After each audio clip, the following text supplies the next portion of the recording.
Hello, welcome to Rise of the Veiled Alliance, Tales from the Silt Expanse. I am Chris, your dungeon master, and you join us in the penultimate episode of Rise of the Veiled Alliance. I know, time is fleeting, parting is sweet sorrow. Let's see all our players this second to last time before, well, whatever happens. So, who's with me today? We have, let's see, arrayed around me, wonderful players you all know and love, and Toby. So, how's everybody doing? Are you asking me how I'm doing, Chris, or just making backhanded remarks as per usual? I think I'll ask you how you're doing. Yeah, why not? How's it going, babes?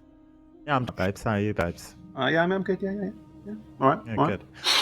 Hi, I'm Toby Osman. I go by he, him pronouns, as does sorcerer-king, Reign of the Starwing, my character. Elven. Who the fuck is Reign of the Starwing? Are you in He-Man as well? It's what sorcerer-king translates to in Elvish, don't you know? Joyce. No, I don't. No, I'm not no, that kind of nerd.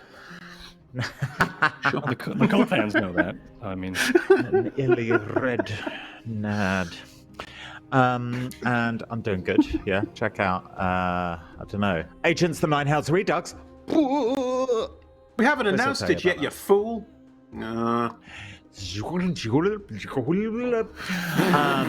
Check out Veiled Smile and a Honey. Oh, Jesus Christ, Toby. You don't even know what name the show you're in. It's unbelievable. never Sorry, know Toby the and I name work on of other the show. shows, and People know my reads name. the rules. Toby, stop talking. Kiana, hi, how's it going? I am good, I guess. Nobody stopped talking, Good. so therefore it's my turn to talk, question mark. What are you up to that you're not supposed to announce yet? Tell us about that. No, I cannot. I will not say those things. I will. See, Toby, that's how a professional behaves. That's what's supposed to happen. I'm the next James Bond. Jesus Christ. Oopsie. Anyways, hi, I'm Kiana. My pronouns are she, they, but I play Rickett, who's a they, them pronouns. They're the chaotic little rat person of the group, with no critical thinking skill, doesn't know what personal space is, and generally is on the run from trouble anyways, so this will just be a normal time for them. Just running away from imminent death. Hey, who says they'll be running away from imminent death? All you did was murder Caesar in someone else's temple, and I think that's the kind of thing that leads to a nice parade. That's what I think. I'd like to press the doubt button. Press that. Okay, it's pressed. Hey, Cord. Hello. Hi, everybody. it? I'm Cord. I go by he, him, and so does Kronqual, my character, who is a psychic warrior turtle. Also, a little sprinkling of druid in there. I'm very excited to see what we are going to do this episode, because last episode was a doozy. A lot of things happened. Indeed. Kronqual almost died several times. But someone else did die. Big plot hook. Spoilers. Find out soon who did and what that's going on. Probably right after these intros, you'll know. So if you don't know, probably best to go find the episode that you left on and watch from there, because spoilers. Caesar is dead. Penultimate dead. episode. Oh, okay. Awkward. It happened now. And now you're spoiled. Not enough time. Cord, do you want to talk about your new gig where you're, the new James Bond? Yeah. So I am the new James Bond. Wait, what? And I'm not supposed to tell anybody, but Toby did that, so I guess. Well, see, Toby just got fired. It's awkward. So, Hey, so I'll do it. yeah. I would definitely. All right, be the fine, Bond I'll do villain. it. All right. You. Or I'll be a What Bond quality- girl. One of There the you two. go. That's a much better casting for you. We'll do that. That'd be great. What would be Cord, you right your with name? Toby being a Bond girl? Yeah. Yeah, I just need to know what the Bond name is. It's got to be a pun. Don't. Please don't. You know it's going to be terrible. Don't. Finger fucker. Oh, that's right. Hey, there we go. Finger, Don, save us, please. finger you. Help us. Finger, Help me. fanny What's finger. up? Hey, I'm Don. Fanny finger! Stop Fanny talking. finger. Yeah, Okay, all right, sorry. I'm looking forward to bringing an on Golden Pond energy to this session today. I think that's what I'm bringing.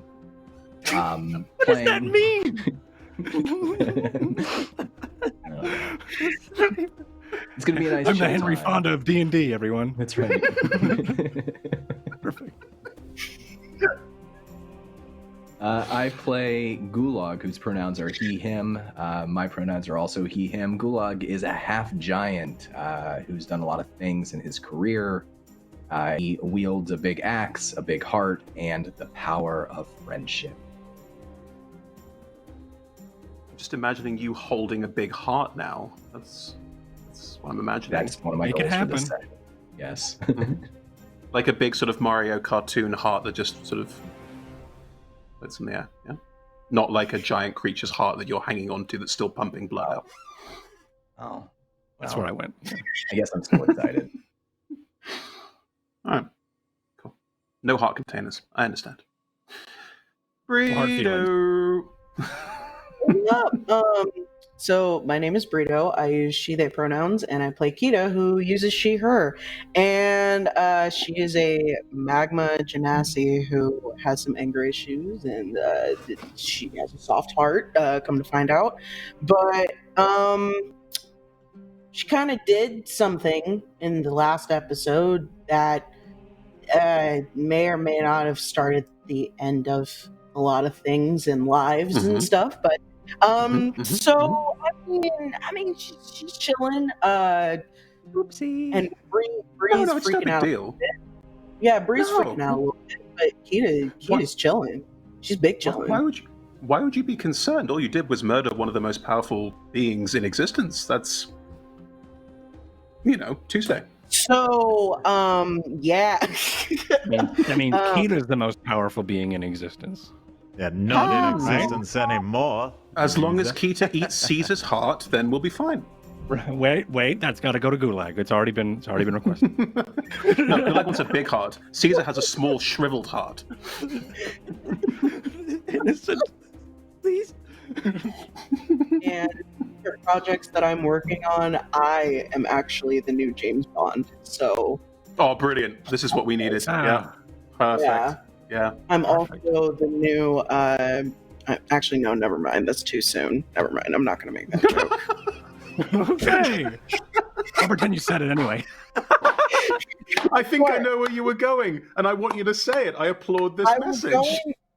No, because okay, I was gonna say I was the new Black Panther, but That's what I thought you were going to say. I agree with this message. You should be the new Black and Panther. it was his Perfect. birthday. It was his birthday. I think yesterday. I don't remember. So anyway, catch me in James Bond. It'll be out in theaters next fall. Your boy's That's gonna be in it. It's gonna be great. Yeah. I agree. It's going to be really I'm good. not in And it. Black Panther too. You're not in it. But you're James Bond No. too. The whole point is there are multiple James Bonds now. There's the whole Time Lord regeneration sequence about 4 times is in the that a movie. thing? Yeah. Did So that- James- it's Spider-Verse, Did that but happen? James Bond. Except I missed James out on Bond James Bond? is Has a that been Time happening? Lord. Yeah, James Bond's a Time Lord. Ooh, yikes. What? So are we in? Oh, boy. Wait, are we in Doctor Who now? I'm confused. Yeah, now I don't It's know all of what's them. going on. No. Stop Sorry. talking All about IPs all are the mixed dead now. It's people. 2020 Did you- and no one did has you- any more creativity and everything's just Did piling into you one not giant know IP. that all IP is now one IP? That it's always just been one IP? Did you not know that? Hey, I don't want Everyone in the Well, world I- agrees. All IPs are one IP. I don't know if I want to do this Yeah. anymore. All right, great. Well, I guess I'm also in it. We should probably start the episode, shouldn't we? I mean, Listen, yeah, shut up. Story. I cast a bloody lightning bolt. Gosh, the lightning bolt. Perfect. I'm sorry, Fran, sorry, stop. Hole. Right. Oh,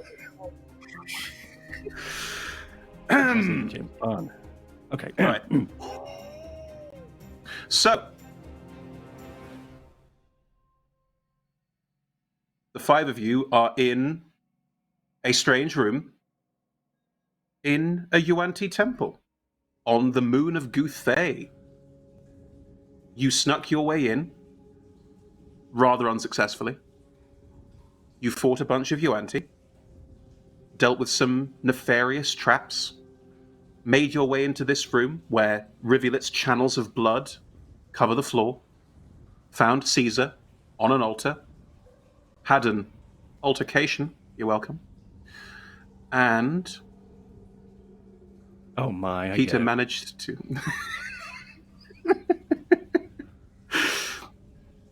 And Keita managed to gain the upper hand, and in doing so, stabbed Caesar to death. And not just like a nice, clean... just years of aggression and rage and frustration in a murder most foul. Kenna, why do you have a knife? No, don't worry about that. Moving on. I always have a knife. Don't worry about it. It's chill. Okay. Not When in doubt. So, you are in this moment. You are all... Keita is still... Are you still going for it? Okay. Keita is still stabbing Caesar's body, which... Cool. It's starting to less resemble Caesar and more... There's a pulping that's starting to happen. Risa, you were nearby because you wanted to stab Caesar too and didn't get to.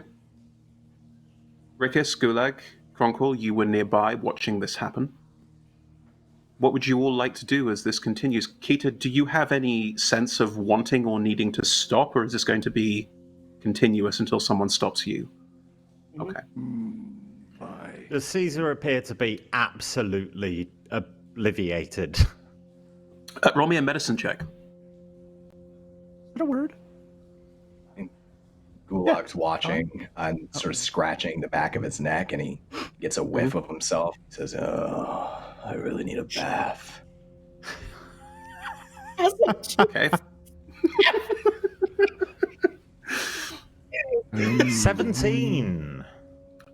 You could have rolled a 1, I'd still have told you. He is dead. Why'd you make me roll that? Because I wanted you to roll. I would like to see... Has Caesar got a spell book? Do you want to start trying to go through his body? Because currently, No, I want to a see magma if there's an Excuse me, obvious Keita. Just gonna spell pardon me. book just like hanging. Just trying to get a snoochums here. Is Caesar in like prisoner garb, like being stripped and No, searched, or is there he's wearing the robes of the massive office. fucking spell book? There is no massive fucking spell book. Okay. Would it be easy to... I mean, Caesar is an old ancient creature, but the head, would it be easy to, like, just pop it off? I mean, at this point, not much is holding it on. Fantastic. Yeah, I'm just going to take that, wrap it up in a little... Okay, as you step over towards the satchel. body, Keita, Rysar's stepping up next to the body and reaching towards Caesar's head. What do you do? She's in rabid mode right now. So I mean, if she sees someone She's a towards rabbit? the bot, she's. I said, Just... Don't mind me, Peter. so she's a rabbit. I'm And just she taking this up. and she's shaking and she's just like breathing heavily and just like. We should get out of here.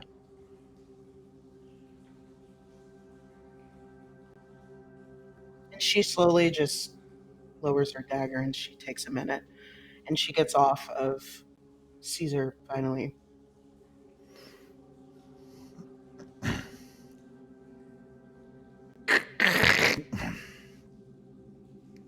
We'll need proof that Caesar is dead. We should leave. You are holding Immediately. Caesar's head? I'm wrapping it up in a cloth or whatever. Do you have a cloth? I mean, I've got robes, but if not, I'll just Keep your take some of robes in Caesar's. He don't need them. Do you want to take some of Caesar's blood-soaked robes and tear some tear yourself in like a sort of satchel. Yeah, I mean, we fine. all wear togas, right? So yeah, I'll get a bit of Caesar toga. Cool. It is rather soaked through. I'm kind of imagining Caesar hasn't really got that much blood. He's like an old dried fig. Yeah. Yeah, like a mummified walking weirdo. But yeah, sure. I don't. Yeah, it's fine if there's blood on it. There's blood everywhere. Like there's blood Like, in we need to rivulets on the leave. floor, these channels. Perfect. I start heading towards the. Are there any other exits, Chris? Nope, Just the way we came? just the way you came. I start heading that way. What's Wanna everyone else look doing? around, see, like kind of check around to see if there's anybody here who wasn't here before, or if the way out is Roll still me clear. roll me a perception check. Okay. Oh, it's an 11. Looking around, you can't see anything that would be any major cause for concern. It looks like this place is completely abandoned. As you look around, though, with an 11 perception check, you do notice something. The blood is draining from all of these channels.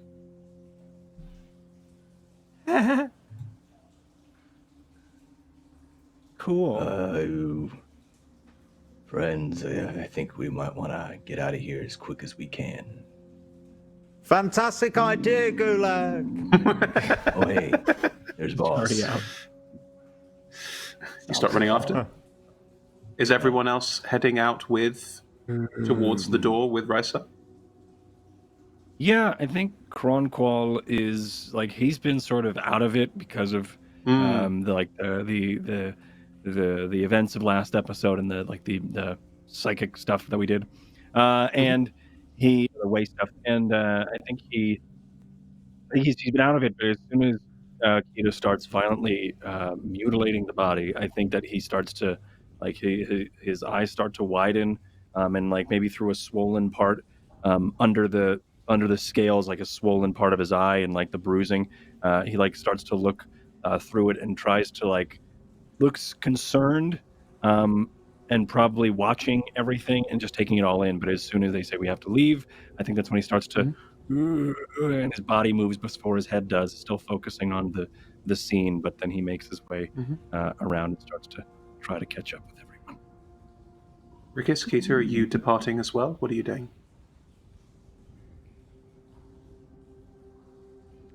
I think Rick is look. Oh, sorry, go ahead. No, go ahead. No, I think Rick is just kind of concerned about Kita. A lot just happened in those past minute or so.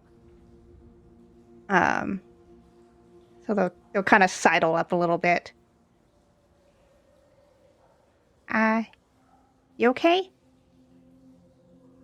And she doesn't hear them. Her eyes are still fixated on the body. I don't think she's ever killed anyone like that before. So it's like someone is probably gonna have to like rip her away from staring at this body right now. Yeah. I think if Rickers gets no response, I think again, no concept of physical space and personal space, and so probably like grabs your wrist or like your sleeve or something, and kind of just starts tugging you along. And she feels that, and she slowly just turns and follows. The image of little Terry just.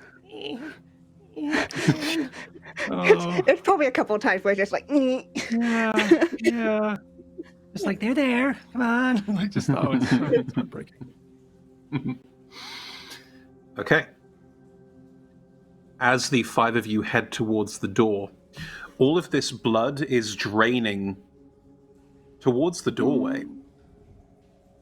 And there is now a sort of wall of blood blocking where you walked in.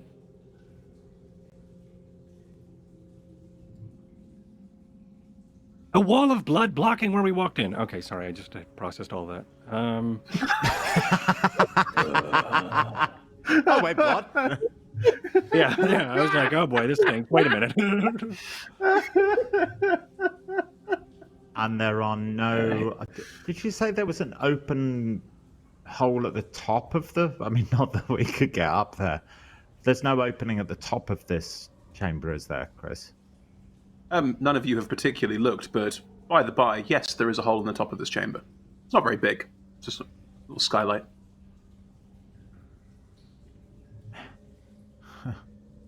With like the reflection of Athas peering through the skylight.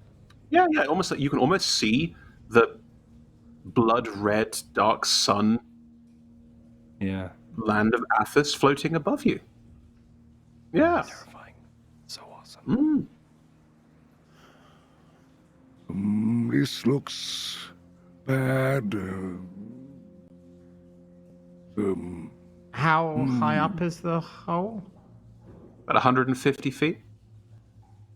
Further than 30, then. Yes. The blood wall quivers slightly, ripples with a wave.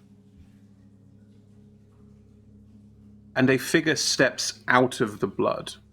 Oh, okay. She's made entirely of the blood. She is taller than all of you, except probably Gulag. But as she steps out, the blood forms around her and clothes form out of this blood and everything forming out, and a Yuan Ti is standing before all of you. Some of you may recognize her vaguely, but you don't know why. You don't know where you've seen her before, or if you've seen her before, but she is familiar to you immediately.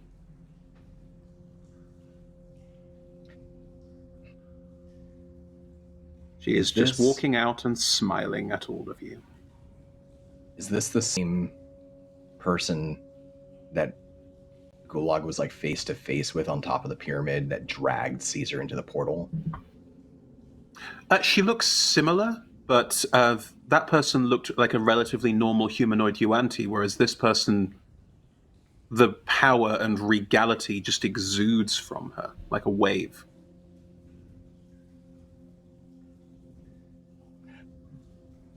Gulag throws a javelin at her. Rock and roll! Big an attack roll. Own javelin from over her shoulder. Mm-hmm. Classic. It's only a 15. It goes straight through the blood, just as it's still forming into her, and just passes through and just vanishes through. Doesn't even notice. Can I say, Gulag, no! I just wanted to see if that'd work. Didn't work. Well, thank you all for coming. It's only right you should be here, I suppose. On the day of my rebirth. She has coffee, obviously. Naturally.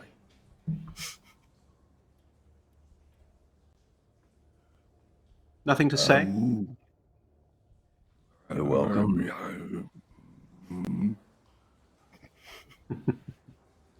Really was our pleasure. Pleasure's all Afraid mine. we can't stick around. Really? And where is it you're going? Back to Balak. Mm-hmm, mm-hmm. And what do you hope to achieve there?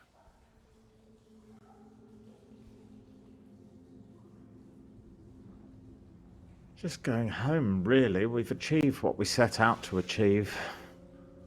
Coming here, which seems to be in line with your own objectives, handily. Well, quite.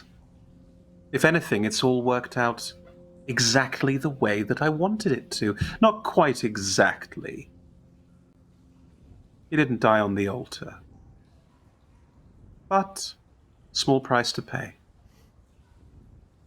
Killed by his own kind, no less. An even more valuable sacrifice than I could possibly have done myself. Quite. I am so interested in how these portals work, by the way. I don't suppose you'd be interested in a quick tuition. The way back.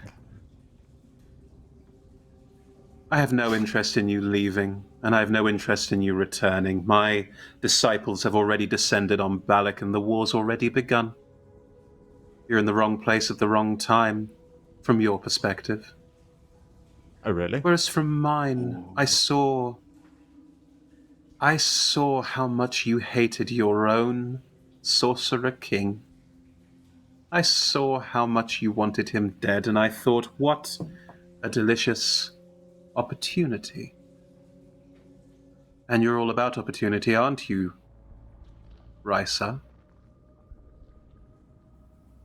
There was me Yes. in your head, prodding you along the way, making sure you came here, making sure you did what I needed you to do.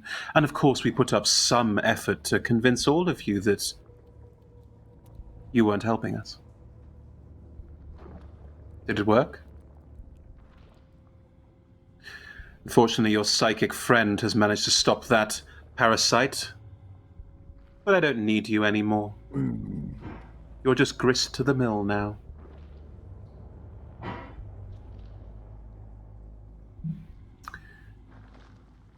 Anyway, thank you. Thank you so very much.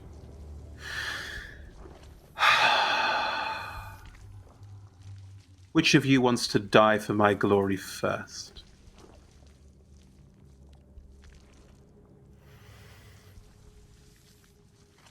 I'll give it a go. us. And he charges with his axe. Cool. Let's have some initiative rolls, please. Oh boy.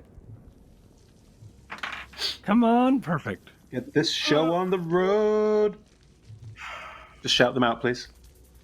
9. 3.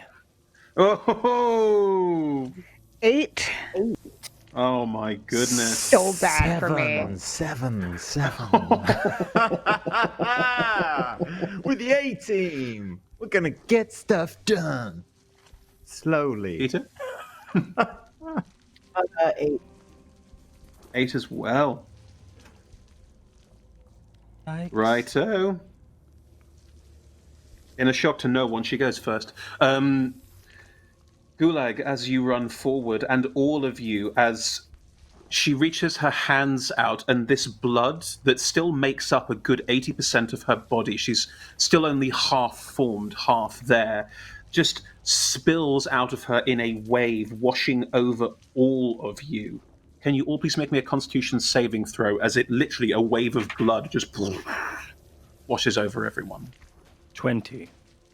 Okay, but I'm already blood, so does that count? Or... That's not what it does. My blood suit on.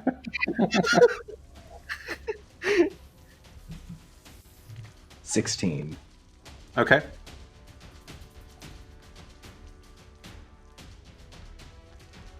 A 9. Anyone else? 9, 5. 5, Another 8. 8.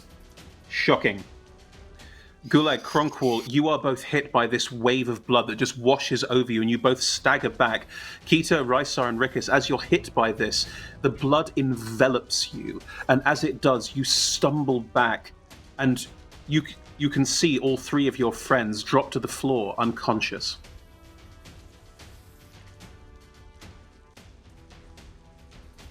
Is me and who? Gulag I'm and actually Cronkwall. trying to read Spy's Recovery again, because I think I can use it for a fucking Constitution save, but I'm scrolling along.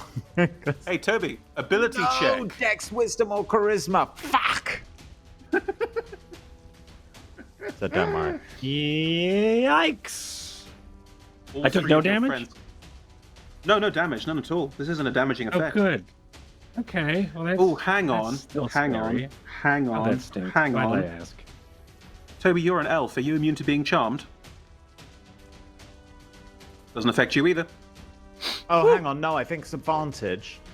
Because can't be slept, isn't it? Has no effect on a creature immune to being charmed. Let me just see, because elves... Isn't it like advantage to one and then immune to the other? I think it's immune to sleep and advantage You're immune to against charm effects. charms. You're an elf. Well, you're I'll just take it. Okay, yeah, Are sure. you immune to charm? Yeah, sure. Roll it again. Do it with advantage. Makes it easier. No, I'm immune to charm. Roll it again. Constitution, I mean, I've got -1 and I probably need like 50. Roll it. 7. Yeah, never mind. You collapse to the ground What's that unconscious as well point? to make our lives easy. Yeah. Cool. In which case, Kronk will go like everyone else is around you. Why is it? You Wait, can live's see easy. That's not. That doesn't make anything all three easy. of them. You can see that they're unconscious. They're not dead. They're not knocked out. They are just in some form of like slumber. Like they've been calmed, and they are curled up on the ground and very clearly not dead, but out of it. Okay. Yup. And she just stands in front of the two of you, hands outstretched, looking at the people around her, and just smiles. So carefree, so confident. Gulag. What would you like he's to do? He's already started his forward momentum, just lumbering towards her. In Gulag's mind, this wall of blood, it must be like magic or something, right? And he's fought wizards before and scions, and he knows if you hit them hard enough, then their magic goes away. And so that's his only thought right now. He briefly realizes that his friends have dropped, but he doesn't slow down. So he's going to charge with his axe and start with a normal attack. Mm-hmm.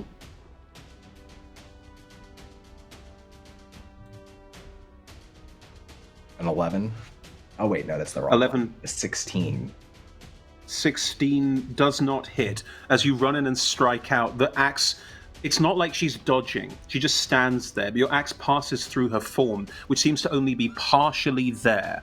So there's a sort of strange tearing cut through her form, but it just reforms behind your axe. No effect.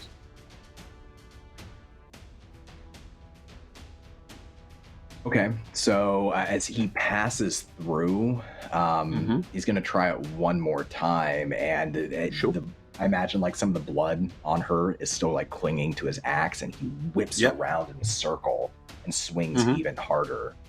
And I'm gonna burn a Zephyr Strike, so that as he whips around, like any dust or maybe the blood particles in the air are whipping around in the air with him, like in a spiral, bloody spiral, and he slashes again. Go for it. All right. That'll be a 20. That hits, yes. As you strike through this time, you can see her flinch back after this incredible force of power as your axe cuts, like almost bisects her. Her body still reforms, but you've definitely taken some of her essence with you as you do. Okay, so it'll do 28 slashing damage and 1 force damage.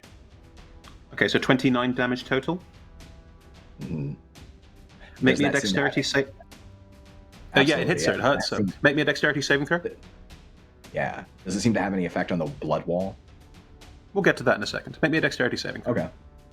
Natural 20. As you slash through her, she sort of almost like falls backwards slightly, and part of her just reaches out and almost envelops you. And again, this sort of tide of blood that flows out of her again. And you can feel its acidic burn wash through and over you as it goes, but you shake it off. No effect, no damage taken at all. Oh no, it's half damage, sorry. So you avoid most of this, but still take 15 points of acid damage as this washes over you. Oof. If 15's the half, okay, I'm going to spend a spell slot. No, do I want to do that? I'm going to spend a spell slot to cast and use my reaction to cast Absorb Elements. Sure. I'll let you use both on the turn. I think that's fine. Yep.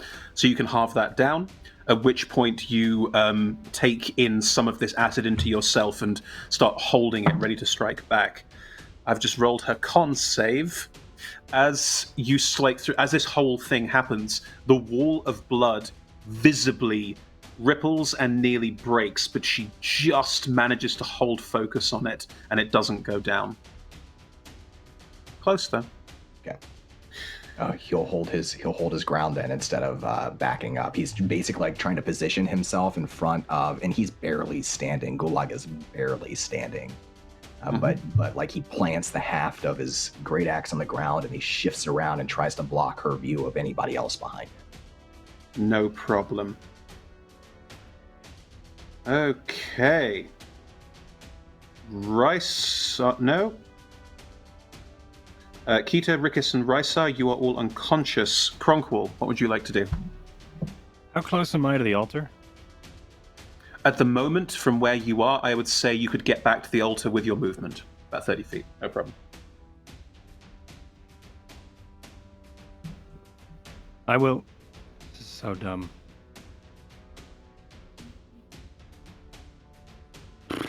Go with your first instinct, buddy. Yeah. Oh, hold on. It's not a con save. Yeah, alright, well, let's try it. Okay, I'm gonna walk over to the... He's gonna try to, he looks down at everybody. Hold on. I'm hitting a wall between what I want to do and what Kronkwall probably wants to do. People do what passed out. Kronkwall wants to do. Yeah, thank you. I'm not, but I'm still not sure how... So there's a wall of blood and we can't go anywhere besides up. I don't really have any way to do that. But the wall rippled and flickered when she seemed distracted. When she took damage. Yes.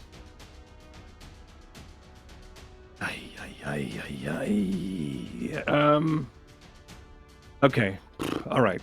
So yeah, he's gonna saunter over to the altar, and on the way, I think he may also step in the pool of blood or step in the hole in the pulp that has been left by Kita, and I think in the body of Caesar, and there's like this asymmetrical footprints as he goes up the altar, and he turns back and he blinks into the way, and he tries to find her in her mind palace and her fortress of the way, and distract her. And I'm going to cast Compelled Duel. Oh, that is a move. Wisdom save? Wisdom save.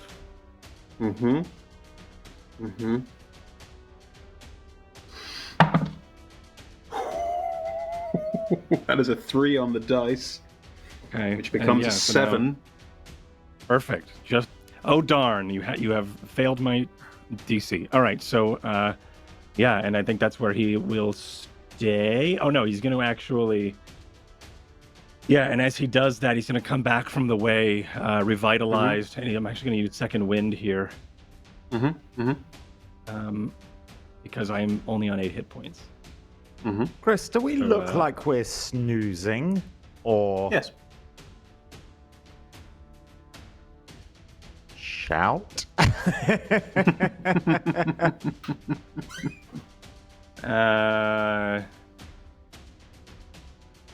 Yeah, I mean, yeah, sure. When he comes back, he will and he'll scream probably the loudest you have ever heard him scream before.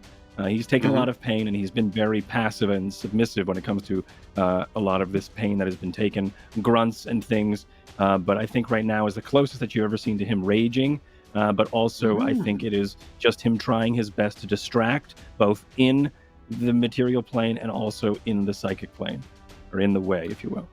So I will roll my second wind and stuff, but that'll be my turn. Thank you. I don't think I can do anything else. Yeah. Kita, Rysar, Rikus, can you all make me the con save again? See if that shout breaks through.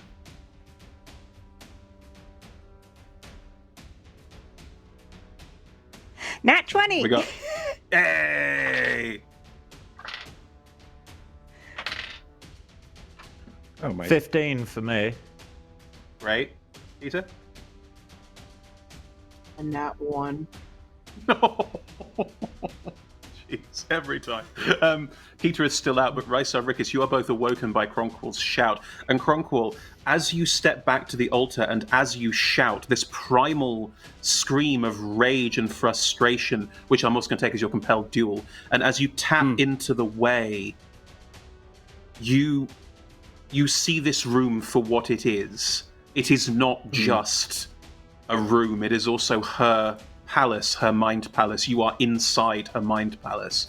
And by stepping up to the altar and by challenging her in this way, you are challenging a powerful psionicist to duel with you directly. So much for this brute, brute in front of her swinging around an axe. I mean, how crude. Whereas you are clearly a worthy opponent. Excellent stuff. What have I done? See, that's why I was conflicted. You have made this interesting. Lovely. On her turn, the blood around. What? I guess I'll save it at the end of our turn so we don't get turns after we wake up. No, they were on Cronqual's turn. You've already missed your turn. This is in a second round because I love the moment too much. On her turn, she is going to surge through you, Gulag. Just passes through you like a wave. And as she passes through you, her form starts to shift. What was this sort of rather elegant, rather regal, rather beautiful form is being horribly subverted. The mouth opens too wide and extends, and fangs are growing out. More heads grow out of her back and over her top. She seems to swell in size almost larger than Gulag now. And as she grows, the wall of blood behind her flows into her. All of the rivulets, everything is being sucked up inside her as she moves forward to engage Cronqual directly, furiously, becoming a very different creature altogether. Cronqual, this wave of a Yuan-Ti god is going to surge towards and through and over you. As she does, what are these many things? I'm going to do this one. Is there still a blood wall? There is no blood wall anymore. Yay! All right, I did it. Okay, now I'm terrible. As she moves towards you, she is going to... All of the heads are going to start attacking and trying to bite at you and grasp hold of you and devour you and destroy you for the sheer rudeness of that moment inside her own space. That's fair. In D&D terms, she's casting Vampiric Touch, but you know. And she is now going to attack you as these different blood-soaked snake heads just bounce down and over you. The first is a 15. Does not hit. The second is a 16. Does not hit. Third is a 12. Does not hit. But the fourth is a 19. Does not hit. I'm using my reaction with Defensive Duelist. You are parrying, and these blows are not just happening in the material plane. They're not just happening here. They're happening in your mind as well. It is two psionic forces crashing off each other. You holding your own, both mentally and physically, against this humongous creature now bearing down on you, taking all four of those attacks and blocking them individually. Gulag, it is your turn. What would you like to do?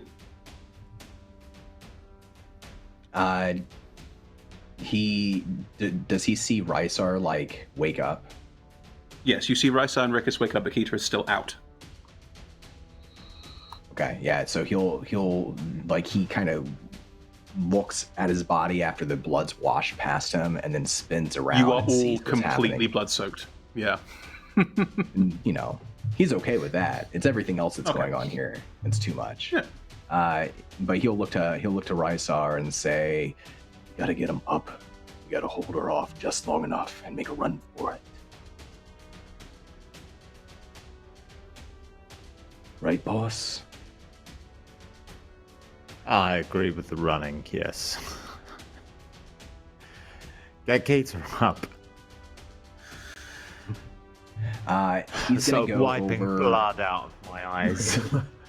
Too much blood, and it's quite thick as well. So Yeah, it's yeah, everywhere. yeah. Just Rickus is popped up too, right? It's just Kita that's down. yeah, Rickus is fine.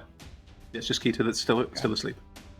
So he's gonna stomp towards Kita, and as he approaches, he's gonna take 2 more bone javelins out from over his shoulder and just like stomp, heft, stomp, heft, and take 2 attacks at this creature's back, and then try to pick up Kita so that he can carry her. If she doesn't wake up, he can get her out of there. Okay. You can definitely pick her up. That's fine. Okay. So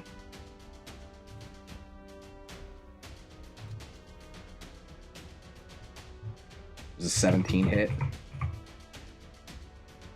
17 does not hit, no. About a 20. That does, yes. Okay. So that his glowing symbol on his hand, that friendship ring, that he photosynthesizes light into now, begins to glow brighter as he misses. Like the first javelin just sails over top of her head, and then he grabs the second javelin, and that energy passes into the second javelin, and he hefts it towards her, flies through the air, and it strikes her, I guess. It does. It passes. I mean, it passes into and through her. She is basically a creature made entirely of this blood at the moment, but there are parts of her that form out more.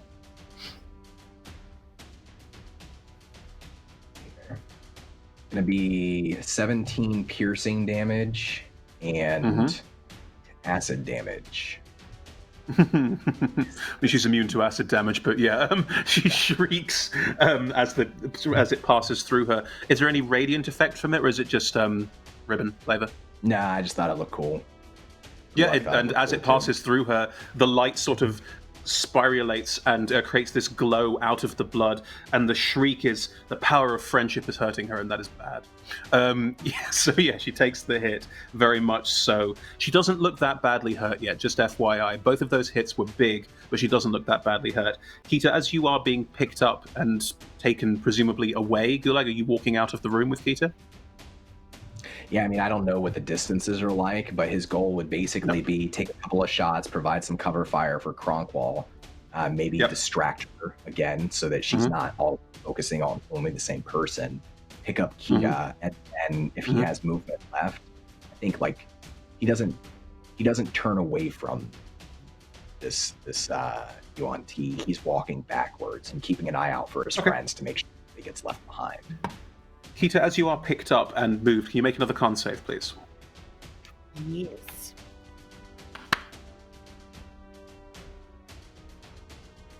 Yeah? A 14.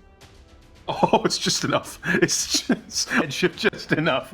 Yeah, Nice. as you're picked up by Kronkwall, you wake up out of this sort of weird blood haze almost, and you're now being carried by Gulag, and it is your turn. What would you like to do? So I'm being carried by Gulag right now. Yeah. Like swaddling. Hey, Kita. You feeling all right? You want me to put you Meanwhile, in the down? background,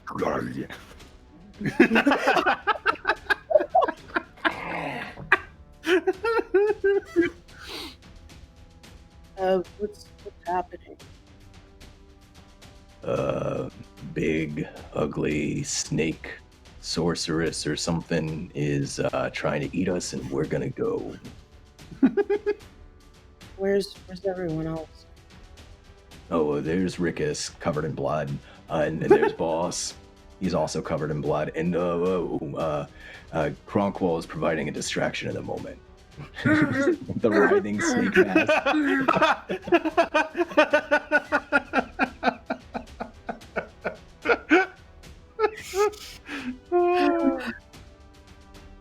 Okay, so is she about to attack right now by any chance, like in real time? She is. I guess. She is in melee with Kronkwall, just ferociously. Like the fight you can see going on with Kronkwall, like you are not a psionicist, but you can see that this is not just a physical fight, but like your brain hurts from watching them duel. Like it is just pure psionic energy radiating out from this moment as well. It's a lot. It's a lot. Every melee strike hits somewhere, but also ripples in your consciousness and things like that. Exactly. Yeah. Yeah. Little things. Would you allow me to use eruption on her? Of course you can. Yeah. Nice Burn the- eruption. What do I just do? Never mind. I'm not going to do anything with a 3. Like I'm actually gonna be like, oh. All right. Do you like look out from Gulag's arms? Now, just give it Especially with the 3. Yeah. Okay, so you are just letting Gulag take you. That makes a lot of sense. Cool. Rigus. Ricketts really just wants to get the fuck out. No. Yet, lots of shit happened. So they're gonna start moving, but they will probably take out their bow and shoot at Scary Snake Lady while they're helping the fuck out. Because No problem. Shoot at Scary Snake Lady. Do it. let's try. Nope, that's an 8. I'm just rolling 8 today. That's the number. You try and pull back your bow, but it's kind of bloody and sticky, and you just sort of Everything is just. This is what happens when you're all fur. Is that all the blood sticking to every part of you as well? Yep. So, yeah. Grim. you probably Pretty just hear the tings of an arrow just fall. Ding ding. Aw. And off you go. You try and leave the room as well. Racer.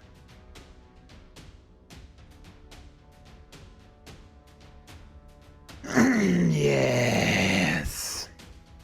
So Rysar sort of blinks, wipes the blood out of his eyes, replies to Gulag, takes in the situation, sees that this alleged god creature is attacking one of his good friends, K-Tort.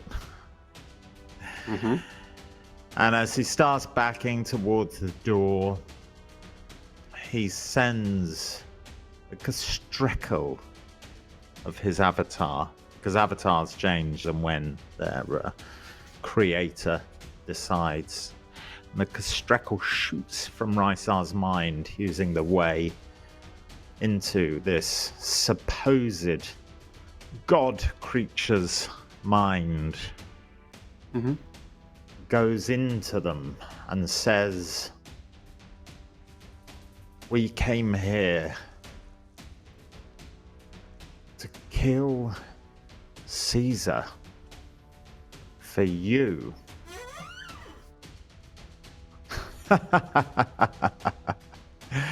You'll need to do better than that if you want to be a god, you fucking idiot. And I cast vicious mockery using my psionic power. And Rysar has seen this moment in his mind. And I will use my last remaining portent die because this god's ego is hurt. Defiling? Make it a- Defiling vicious mockery? No, it's just his psionic. It's not magic. Oh, right. Yeah, they roll a 2 on their wisdom saving check. They only take a D4 psionic damage, but they will get disadvantage on their next attack against my good friend Kator. Nice. And Rice just Okay. goes to their back. Okay, so in the grand scheme of the world's most impressive psionic duel, just a little like eek comes in at the side of boo and then leaves. Go on, roll me 2d4 damage. Let's see how much it hurts. No, It hurts I her think it's ego. only 1d4. It's It's not too that. good It's for that them. they're gonna get disadvantage against attacking Yes, good. Kator. Does help. Disadvantage on the first attack roll, yes? 2. 6 sonic damage. 6 psionic damage. Okay. Yeah. Vicious Mockery. I think it is. Oh, maybe it's just their next one. I'm not sure. Mm-hmm. Okay. Wisdom saving throw default. Oh, I've only done a minor description. Yeah, I think it's on the next attack roll. Just first attack roll, only one. Worth it. I mean, it's probably chunking Yeah. some big damage. Yep. Which is Okay. terrifying right now. Thank you very much for that moment. So, Gulag, Holding, Keita, Rikis, and Risa, you've all managed to get to the door.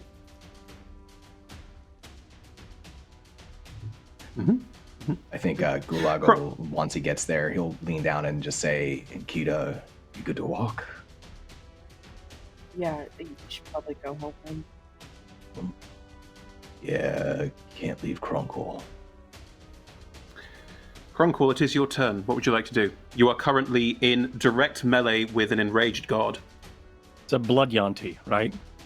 That's what's happening right now. She Blondie? is Pill Lilith the Returned. Yeah.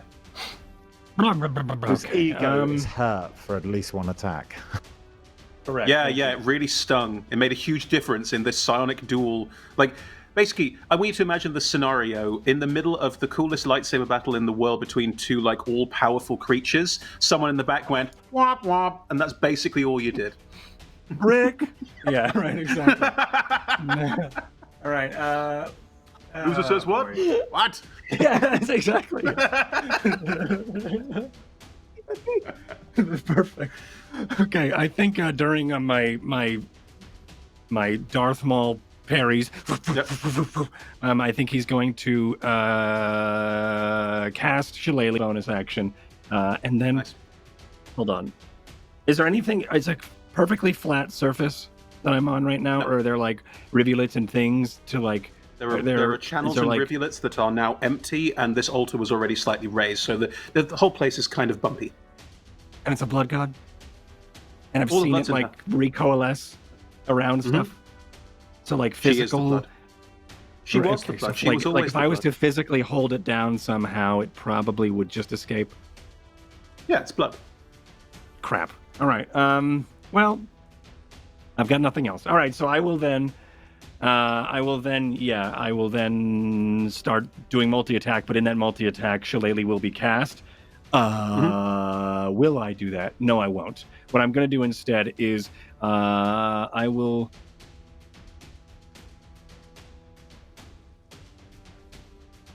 He's going to stand. He's going to take a step back, defend himself, and as he's got one hand just like propelling the quarterstaff around, I will cast Shillelagh, but he with his other hand he's Okay. going to close his eyes and just let the weight take over, and then he's going to open them, and his eyes will be washed over white. But he's going to then tap into the blood that is spraying in the air that he is deflecting, and that blood will then spill onto his onto his scales and then soak into him as he casts Cure Wounds on himself.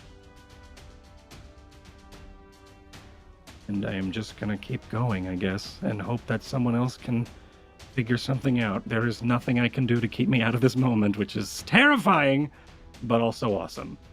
Right. Okay. And that's Cronqual. Mm-hmm. 6 points. Perfect.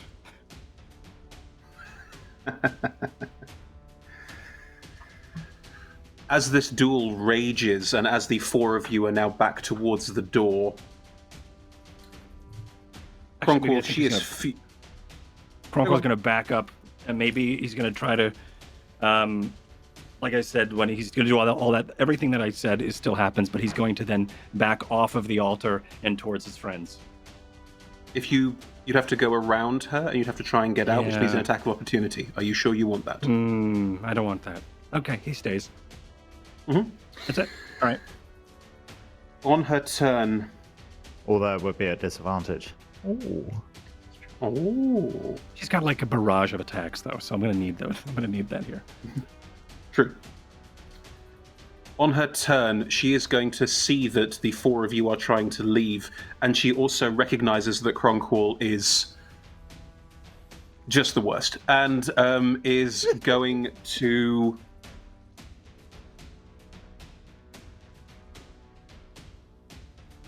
Her main head, because the heads are now all like sprouting out of the top of her, all these different blood heads. Her main head turns around and utters a divine word. I need you all to make a charisma saving throw. Every single one of you, you are all within range of this, as she taps into her fledgling godliness and utters a word of sheer divinity. 11. 14. A 9. Okay. A 12. Okay. It's a nat 20. You're carrying us all out Rysar, of you are not affected by this because you managed to resist what this word is. You understand that you have heard a word that is meant for the ears of the divine. It is a word of sheer godly power, force, energy, and it washes through you, but you manage to keep hold of your soul. It doesn't get burst out of your body. Because I burnt her so hard. That's not why, but okay. Right. At least that's what she says. I need to know how many hit points everyone have. Keita, how many hit points do you have at the moment? 28. 28. Okay. Gulag, how many hit points do you have? 9. Cronqual, how many hit points do you have? 51.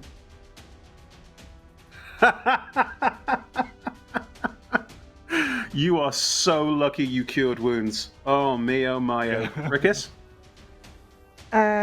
23. Okay.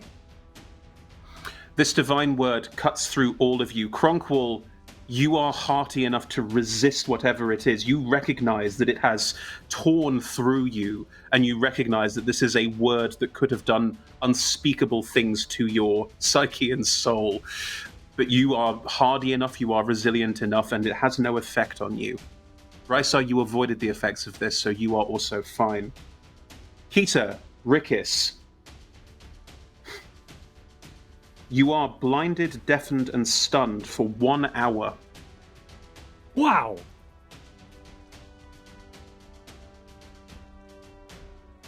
And Gulag drops to the floor dead.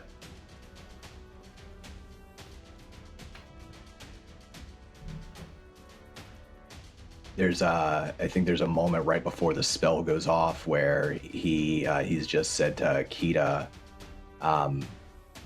gotta go back for Cronqual. And he looks down to Rickus on his other side and says, hey, you get out of here. I got you. And then the next moment, he drops to the ground.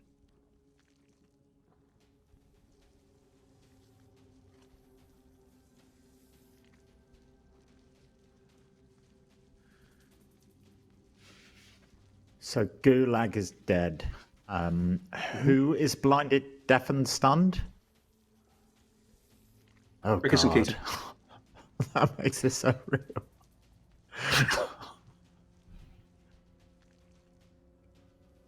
Cronqual is conscious. Cronqual is fine.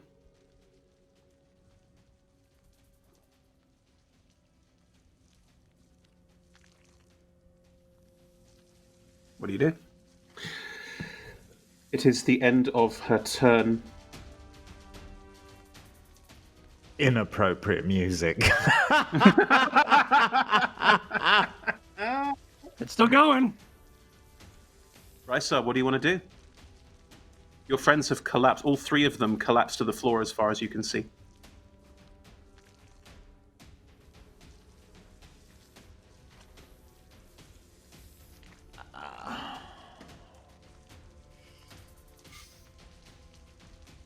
I think I can probably carry the Terry.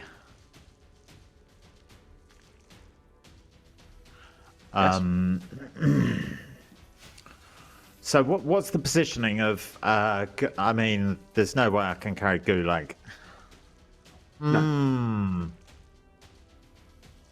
I could try to Cronqual, can you save Gulag? Reaction speed. I don't know if he can focus on that right now. I don't think he answers.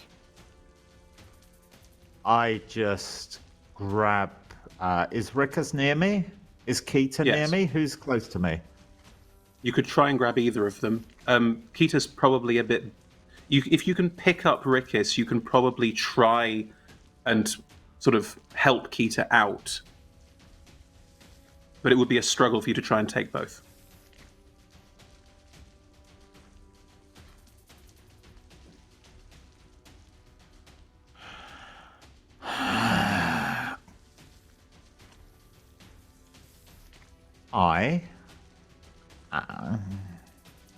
I'm just looking at a spell description.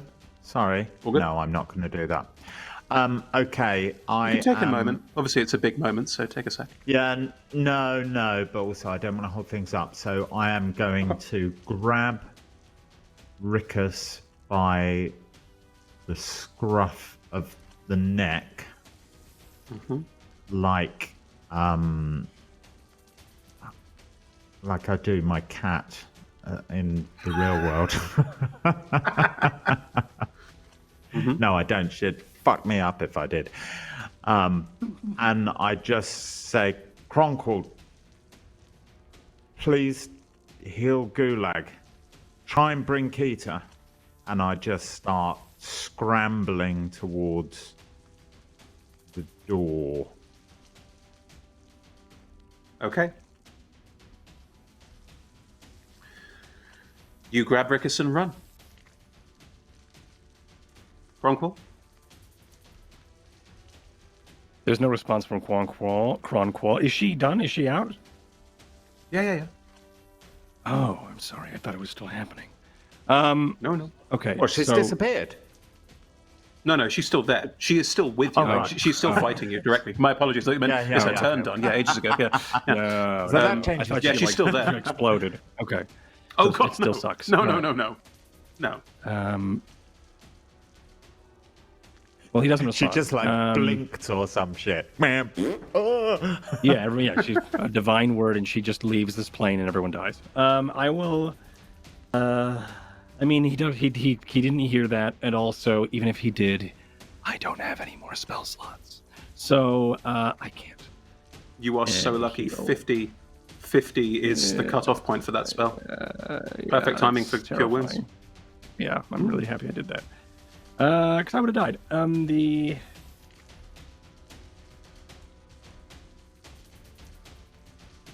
Shillelagh happened.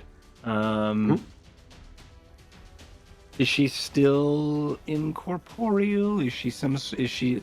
She is still the there some same sort of, amorphous like, blood monster. Okay, all right. She's not like turning into. She's not gathering. So I was wondering if she was getting to be more corporeal from doing damage and stuff. Okay, so gross. That sucks. I don't know what I can do at all.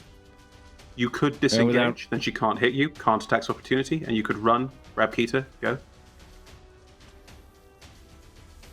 That's a really good action that I always forget about. Yeah, I will do that. I will thank you. I will disengage. But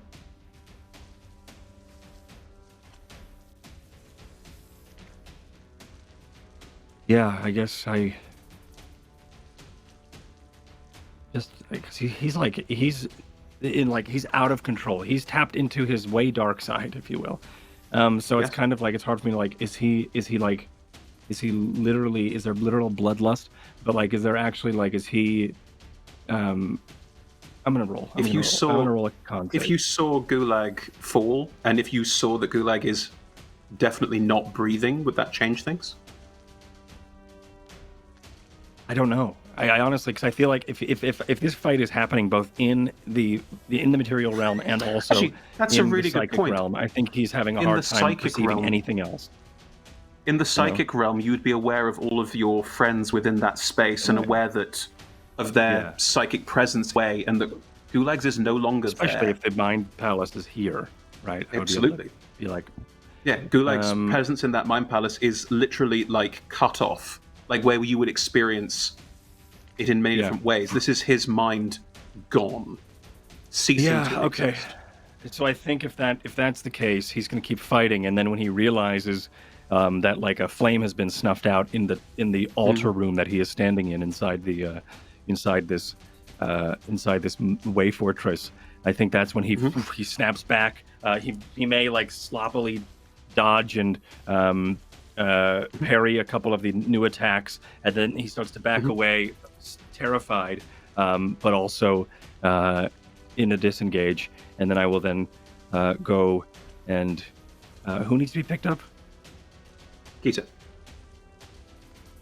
He will go and grab Kita, and I think he's going to then take a look at Gulag, but only for a moment because he knows already what has happened, and then he scoops her up and tries to like lurch her fireman carry her up onto his back or up onto this shell. Sure. As his head cranes from underneath, and he starts to hurriedly limp out of the room.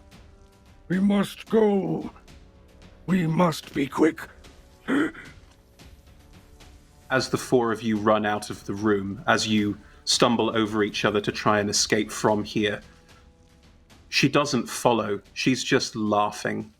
And the last thing you hear from her as you all run out of this room is, "I'll see you all again. Athas is mine."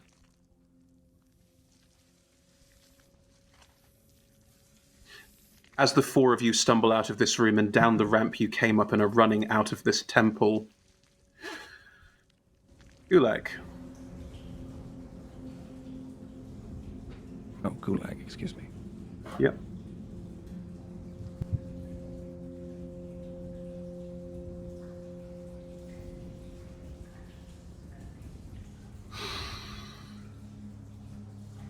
What do you believe happens after death?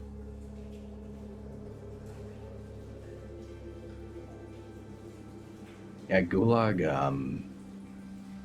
he's heard a lot of stories.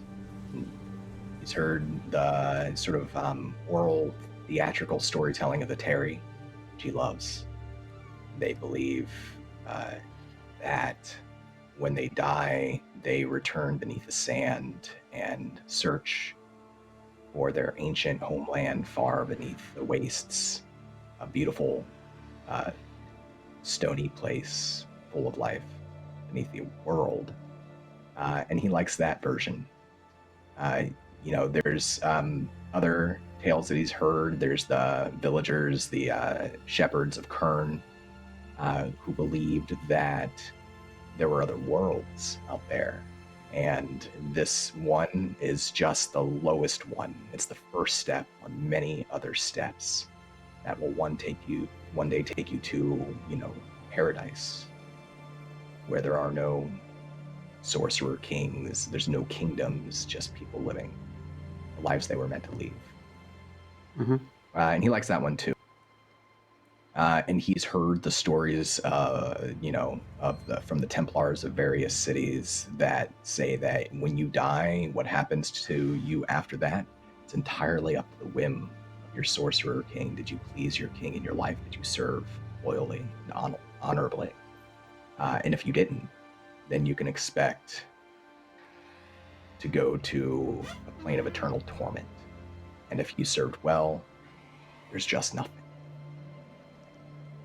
And, he never really lost much. And so he never really thought too much about, hey, I could die. Just wasn't something that really crossed his mind, all the chances and all the risks that he took in his life. But of all the stories that he heard, he doesn't know what's next. The one he liked the most was the story of his half-giant clan. He only lived with them until he was, his teens, his teenager years. But high up in the Ringing Mountains, they said that when you died, that your body turned into the dirt, turned to the world, and that from that, a nest would be formed, and eggs would hatch, and you would rise again, fly the skies, that giants were always born to fly like birds and look down at the rest of the world and be free. And it's the only thing that he loved from his clan, was that idea. I think that would be his favorite of all the stories.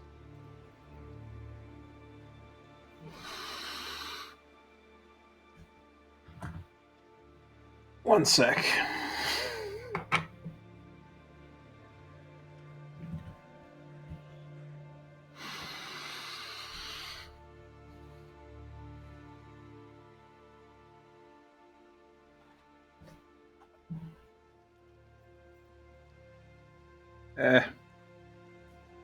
I have to edit this, sorry, code.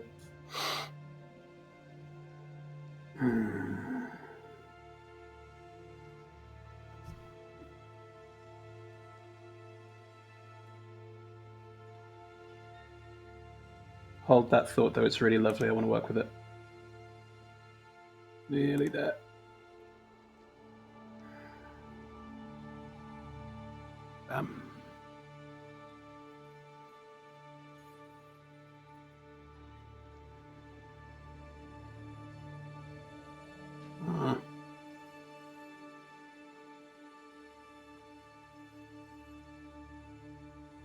Sorry about that. Do you want to give me the feed line for that again? Because that was excellent. I think the last line I said was, think of all the stories. That one was his favorite.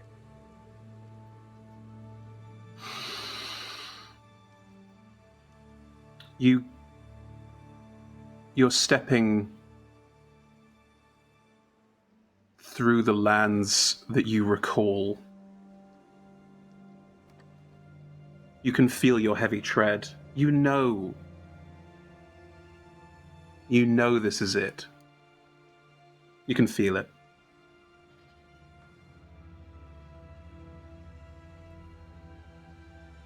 And as you are stepping through this land, you feel yourself crumble, fall. Parts of you land beneath you, and you can see them land, but it's good, it's correct. This is how it ends.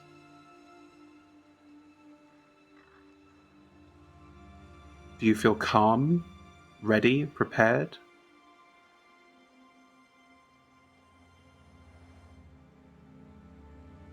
Gulag feels whatever passes for a heart in this moment. First regret that he doesn't know if his friends are going to be okay, doesn't know if they did the right thing,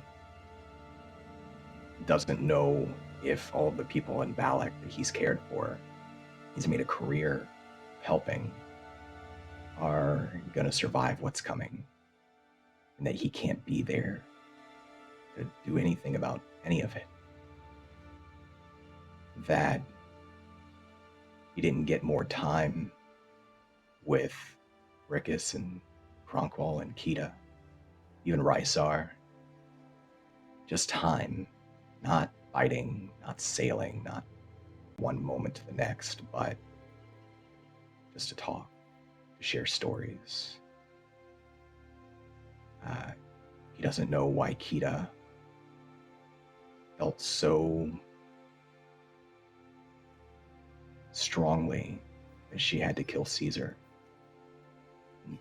What pain brought that on.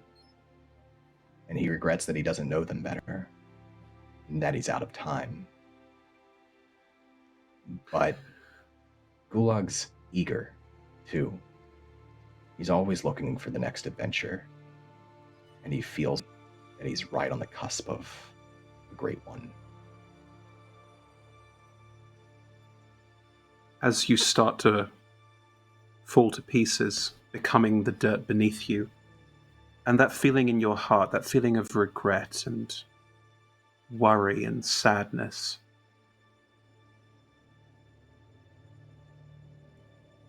as you look down, as you are falling, you look into your open palm, and the ring is still there. And it glows with a white pearlescent light, a light that shines so brightly in a world so cruel. There is something pure there, and you know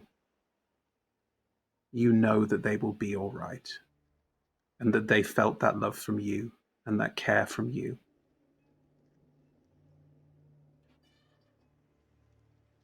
And that you've done everything you can for them, and they did everything they can for you. And in the end, that's the greatest gift of them all.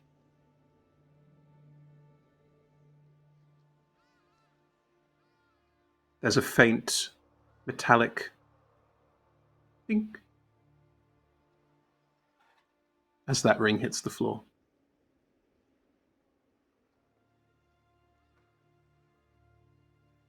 And Gulag is no more.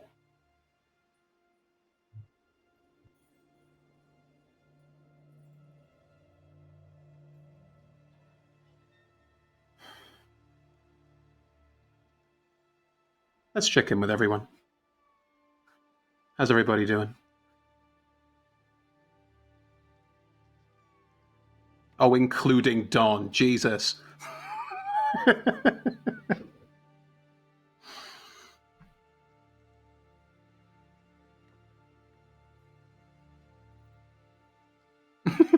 There he is. That was beautiful. Yes, it was. Thank you, Don. Cool. Well, we have a tale to continue, but I think we should all take a break before we do that. So let's take a breather, take a sec, and rejoin here in about 5:10. Thanks for watching, everyone. See you in a minute.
And welcome back.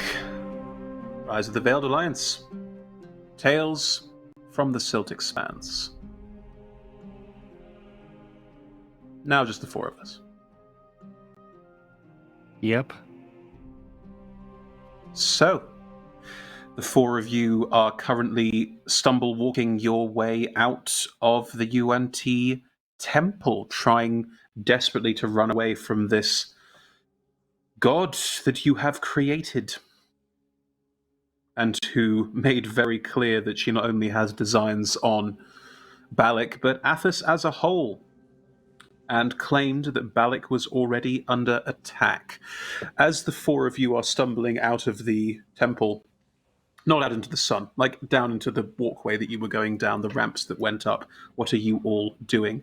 Rikis, Kita, I'm going to say, because otherwise it's cruel, that you are currently reeling from the impact of the divine word, but you are not in-game deaf and blinded and stunned for 10 hours, because, oh my god. 10 hours. I know. You are just, can we say for ease that you are out of it? You are still there, you're able to communicate, you're able to talk, but you are currently still reeling from what has happened and how it has happened, and are, in game terms, slowly coming around, if you will, as the four of you are stumble-stepping your way down this ramp and towards the exit. So just to be specific, on the map, we're in Baldur's Gate, right? Oh, Boulder's Gate, the trap from last session. Oh, Great. Oh. Jesus, Toby, pick your moment. Right, so... So as the four of you are stumbling down the ramps towards the boulder trap that you set off relentlessly, so all the boulders are at the bottom of the ramp. Yes. What are the four of you doing? I don't know. I think honestly, like, Kronqual is going to be silent. Kronqual is going to press on, unless that silence is broken by questions and things like that. But otherwise, I think if an awkward silence happens and we are all running, Kronqual is there as well. Cool. Does anyone say anything? Do Rikis and I know what happened to Gulag, since we were, blinded and deaf and all that great Right. stuff? I will say that you are aware that the word that tore through you and left you in the state you're currently in, you're aware that it affected Gulag as well, and that he wasn't as able to resist it as the two of you are, and you can make fair assumption about what happened to him. He's also not with us. Correct. Physically with us, like not running with us. Yeah, I still have Keto on my back, right? Yes. My back shell.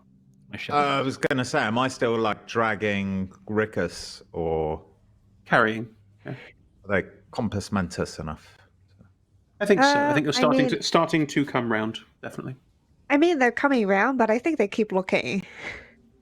Yeah.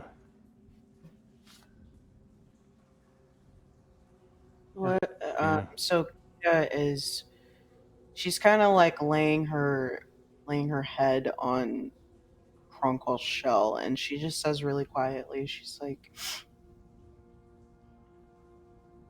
"What happened?"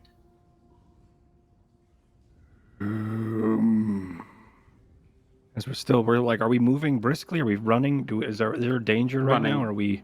You Yeah, don't know. okay. The temple, as before, is echoing hollow, but you don't hear any movement. Okay. I will explain when we get to safety. I think he stifles back a sniffle as he presses onward. I'm Right, glad sir? you are all right. Oh, Great. I am, as soon as Rickus seems compass mentis enough to carry their own weight, I will sort of release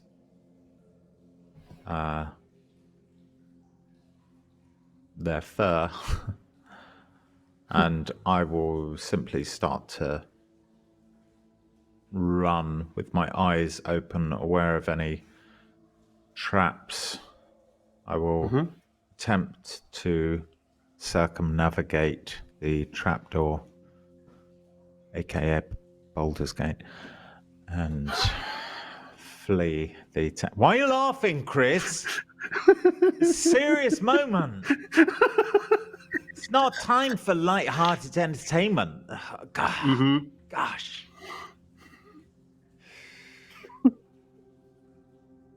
Thank God for the clown.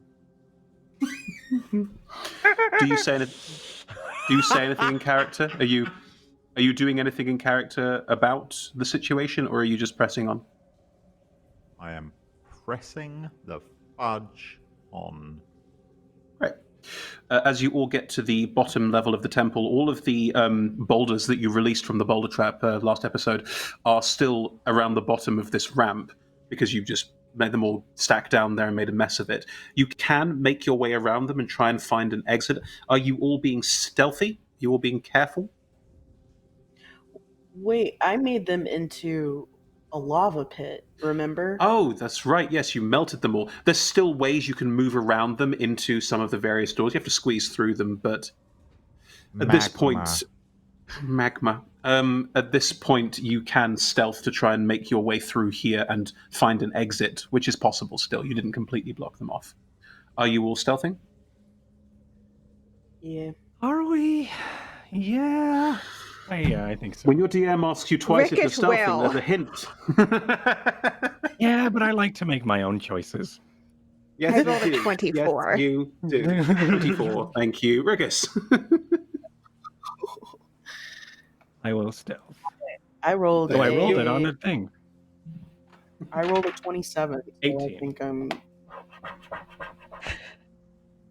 Sorry. 27? Cool. 18? 18. Rasa stubs his toe on some Oh, magma. God. I got an 8. Yes! Magma. to make it easier, just stick Yeah. a toe in. Yeah, it's fine. Ah. No problem. Metamorphosic rock. You got it. You high score science. Sounded like it hurt. So, implying Toby went to school. Sedimentary rock. It would just As crumble the- like decomposed shells. Fuck's sake, shut up. As the four of you make your way through, Rysar getting to take the benefit of your party's excellent stealth rolls, I'll take the average. As you're moving out, there are lots of UNT moving around this space as you get out of the space you semi-blocked off. And they appear to be large groups of them moving down hallways, moving in spaces away from you. You can avoid them if you're stealthy and careful. And they're not looking for you, as far as you can tell. They appear to have other things on their mind. They appear to be, well, as far as you can... Maybe roll me an insight check as you're moving through this stealthily, trying to keep out of their way. Ooh. Anyone? Oh, anyone. Well, Dirty 20. Lovely. That's enough. Natural 20. What does that make it? 21. Cool.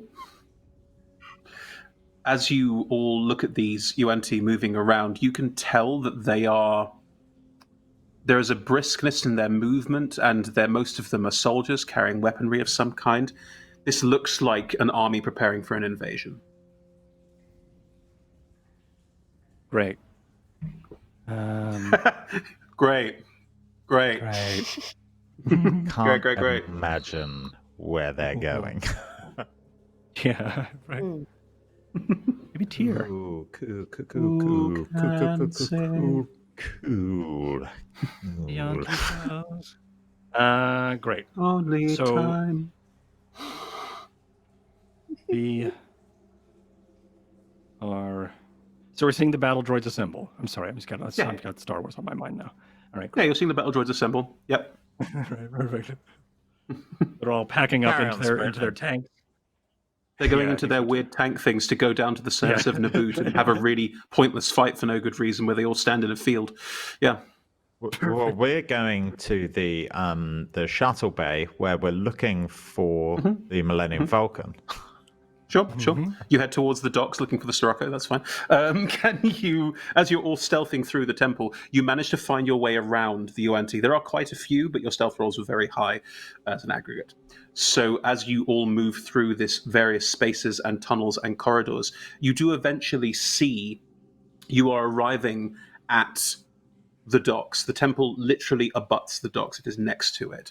And there are a good 20 to 30 ships on this ocean of water, which you will have to take a second again just to, oh, jeez.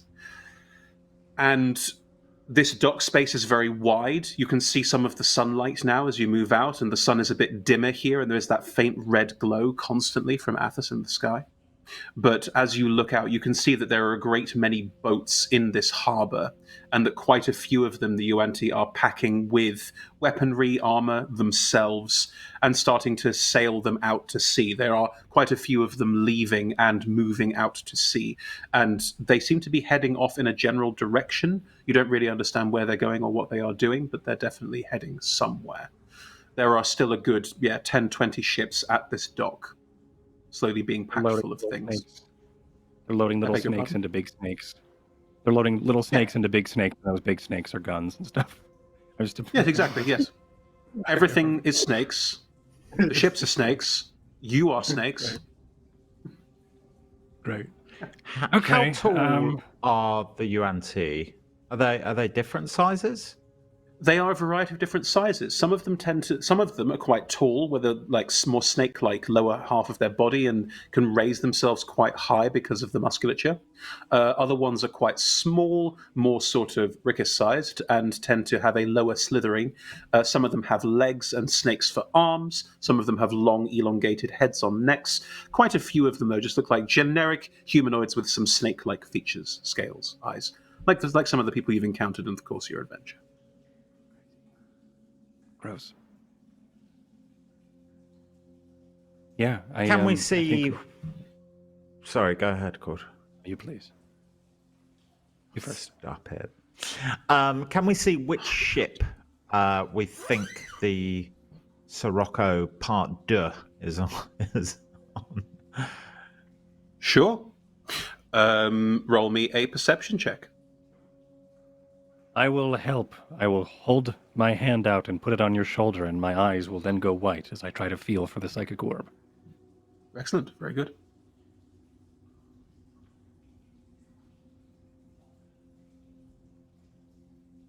Perfect. 12 and a 12. Well, glad I helped. That is the most mediocre roll. Yeah, 12 on the advantage and the I mean, I just got 2 12s, so that's exciting, isn't it? What does that tell you? God. 12. Okay. Well, no, I think that must have both been 8s. 24. Well, whatever. As you both look out over this whole area, and Cronqual, you're trying to reach out with your mind as well, there is a much smaller ship at the back that is not being loaded with anything and not being used, but is clearly like what you would probably term like it's some kind of support vessel. It's not meant to be one of the big warships. It's clearly much, much smaller. It's only about 30 foot long and about maybe 10 foot wide. It's a much, much smaller ship, but the psychic aura of the Sirocco's ship floater orb, which you've become attuned to, does resonate from it quite clearly. It's at the back. There's no Yuan-Ti currently going near it, but they are starting to fill up all of the ships, and you don't know why that one's being avoided. I think, if you don't mind, Toby, I think as Cronqual's eyes come back, both you, Rysar, and Cronqual at the same time say, "It's this way," and then kind of lead that way. The whole docks area is full of Yuan-Ti. There are hundreds of them. There's too many of them. I many cast snakes. disguise self. Okay. Drink Crack a my beer. Pepsi. No, it's late at night in England. Only caffeine, stay awake. Cola. I'm aware. I'm also I in cast England. disguise self. No way. Yep. And I mean, literally, I cannot now Star Wars parallel out of my head. So I feel like I'm like some sort of, like, I don't know, stormtrooper or Sure. bounty hunter or something. Look, the Yuan-Ti do wear very distinctive armor, and some of it has a sort of white, like almost chitinous quality about it, and does sometimes include a helmet over the face that sort of masks the face. Do they have spears or They mostly what sort carry of weapons? Any they mostly carry curved scimitar-style swords. fantastic. I occasional use my bow. elven long blade, and literally in my mind, this is when Han is in the stormtrooper outfit, I think, and he's like pretending that Chewie is his Of course you think prisoner. you're Han Solo. Of course you do. I mean, it makes sense that you'd think you're Han Solo when you're clearly Lando. But, you know. I'll take Lando. Fucking legend. Betrays everyone, and then is inexplicably promoted to general, which is clearly a terrible idea. I mean, that is right. Proper legend. What are the downsides? So, yeah, I'm sort of... And then I start poking my friends and say... I don't say anything because I want to speak Yuan-Ti, but I can't speak Yuan-Ti. So I'm like, it's Rysar, just pretend that you're busy. It's Rysar. Oh no. Yes, we'll go this way. Very good. Very good, Cato. Okay. And I'm going to roll a performance check.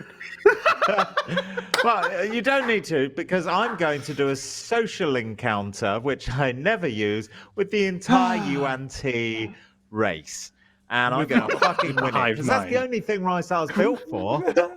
And it's never used. Perfect. All right. No, I'm joking. No, Oh. I think it's a performance. You always bring it up and then you never do it. Because I don't know the rules of it. Oh, okay. All right, performance check. Here it comes. Can everyone 18. please make me a performance check if you are trying to perform this? Oh, we're prisoners. Oh. 18. Wouldn't it be more persuasive or like social No. encounter-y? No. Sleight of hand. No. Oh, not bad. Keita, I see that look. I see that look. I'm not performing. This is stupid. No, that's Great fair. performing. Great performing. You're supposed to yes and, Kita.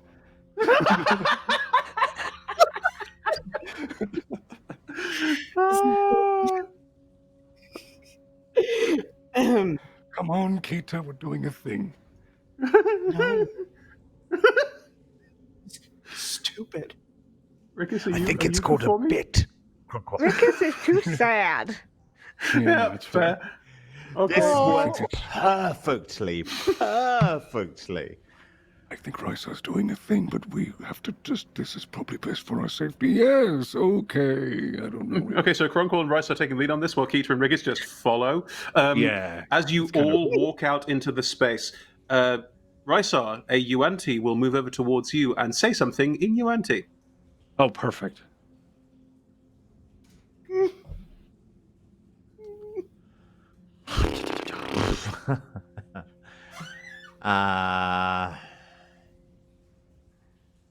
Just like... I tell you what I try and do. The goddess, she looked down on us, and I am just going to try and fucking mimic that look. I'm going to be like... Poke Oh, Rickus or Keaton. Yeah. Oh no, was the poke the performance back of Kronk was 18. oh my shell. 18. Yuanti looks at you weirdly and says something else. I just like move my head a little bit. Carry on walking. Boy. Cronquist tries to pick up his bottle a little bit. As you're walking away, the Yuanti calls something out to your back. I move and I sort of like look over and put my hand up and say in sort of broken common to my prisoners, you carry stop here. And then I turn. You understand the Athasian, or whatever we call it? Common. The Yuanti. I can speak the tongue of the... Yes? Why? What's going on?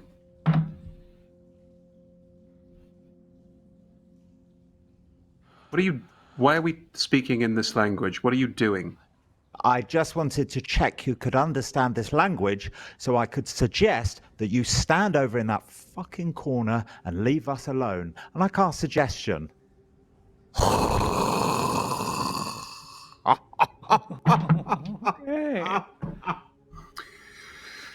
Well, that's a 5 on the dice. Yep. Nice.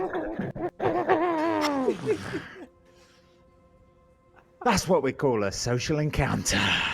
A la Rysar style.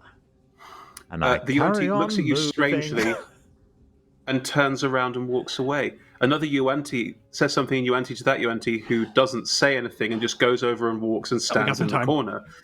That other Yuanti turns around at you, Rysar, and says something in Yuanti. We run. We're just The carrying Yuanti on. shouts something in Yuanti. This is fine. This is fine.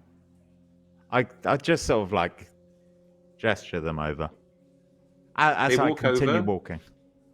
They walk over, hand on their weapon, and say something in Yuanti that's very clipped, very barbed, and sounds very direct. How far away from the ship are we? At 50 feet. This is Rysar's version Oh, of tank. great. Okay. Yeah, I cast suggestion on them and say, why don't you go and hold hands with your friend over there? Please fail. 18? Oh, perfect. I am imagining, without looking at my character sheet, that is a success for the UN. 16! God damn. As they realize something is afoot, it's roll initiative. I listen. Okay. I tried with 50 feet away. I did my bit. I have no spells left. Oh boy. Okay. What we got? Shout them out. Love it when it's 5. close. 5. Yep. Classic. I got a nat The best 1. character to have. Oh, nice. Okay. Never mind. What is that? No, it's an Which ability check. makes It's a 1. sense. It One is a makes 1. sense. What have we got? Keita? 9. Risa? 19. 9. 19. There we go. That's an initiative roll. Keita, Someone got more than 10. Nice. there are now... One Yuanti is very close to Rysar, and there are lots nearby that are watching this altercation and trying to understand what the hell is going on. What would you like to do? Run. I'm gonna run towards the ship. That's what I'm gonna do. You wiggle Cool. off my back. And then run. You run towards the ship. You take a full pelt run and get to the ship. And as you get on board the ship, you realize that the ship it's really small. Like, compared to the Sirocco, it is very, very small. And as you run onto the ship, you just see Sarkix poke their head out from behind the mast and just... I think we should probably go. What do you think? Yep, I agree. Okay. All right. And Anything else you want to do? You've dashed. Your bonus action you want to take? I'm gonna. Are there any ballistas on the ship? No. Oh, right, because we're a support ship. Damn it. Okay. Oh, There's Well, not then even I'm a below deck. I'm gonna yell Oh, to good. everyone else. We need to go.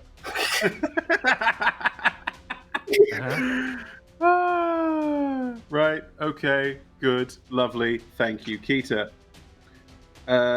Riso, who was a 9? Riso, you were a 9, weren't you? That's right.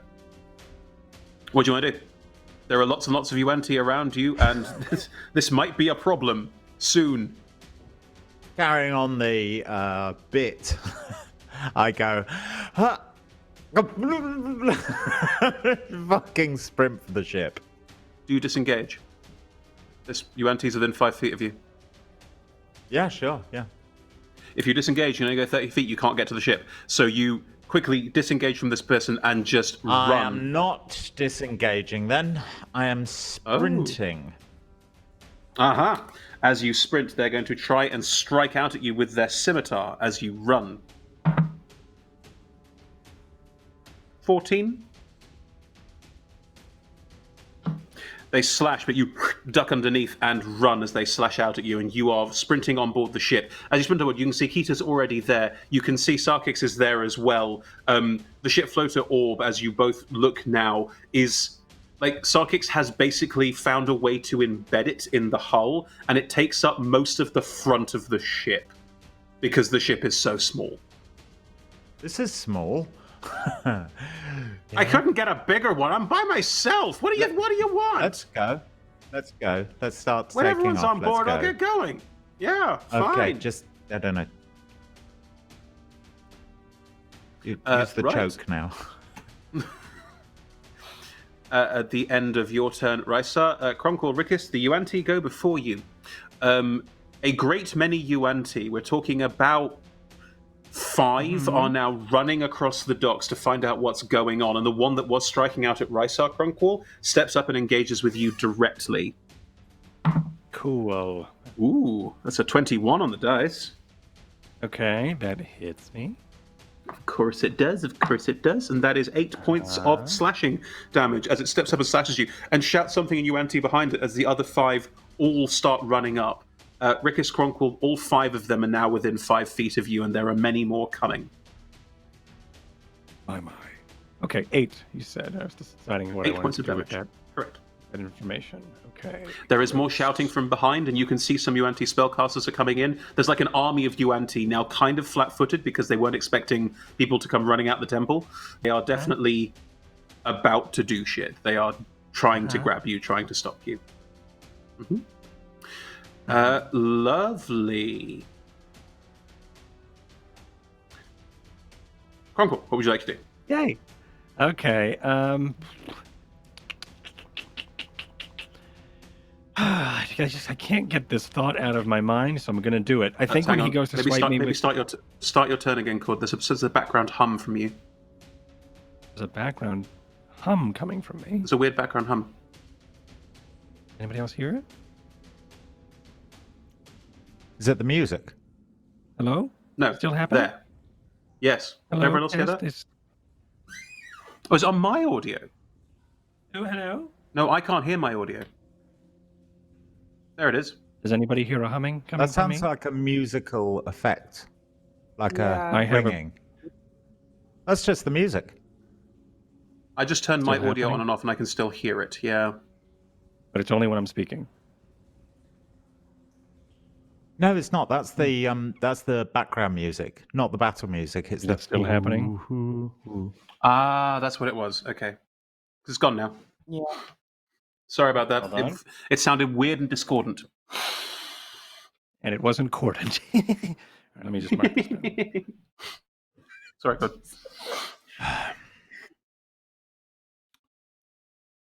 Then Cronquil died for a pun. Yep. You know. The things I do for a slight snicker and people to then laugh in pity. 'Cause I would do anything for a bit.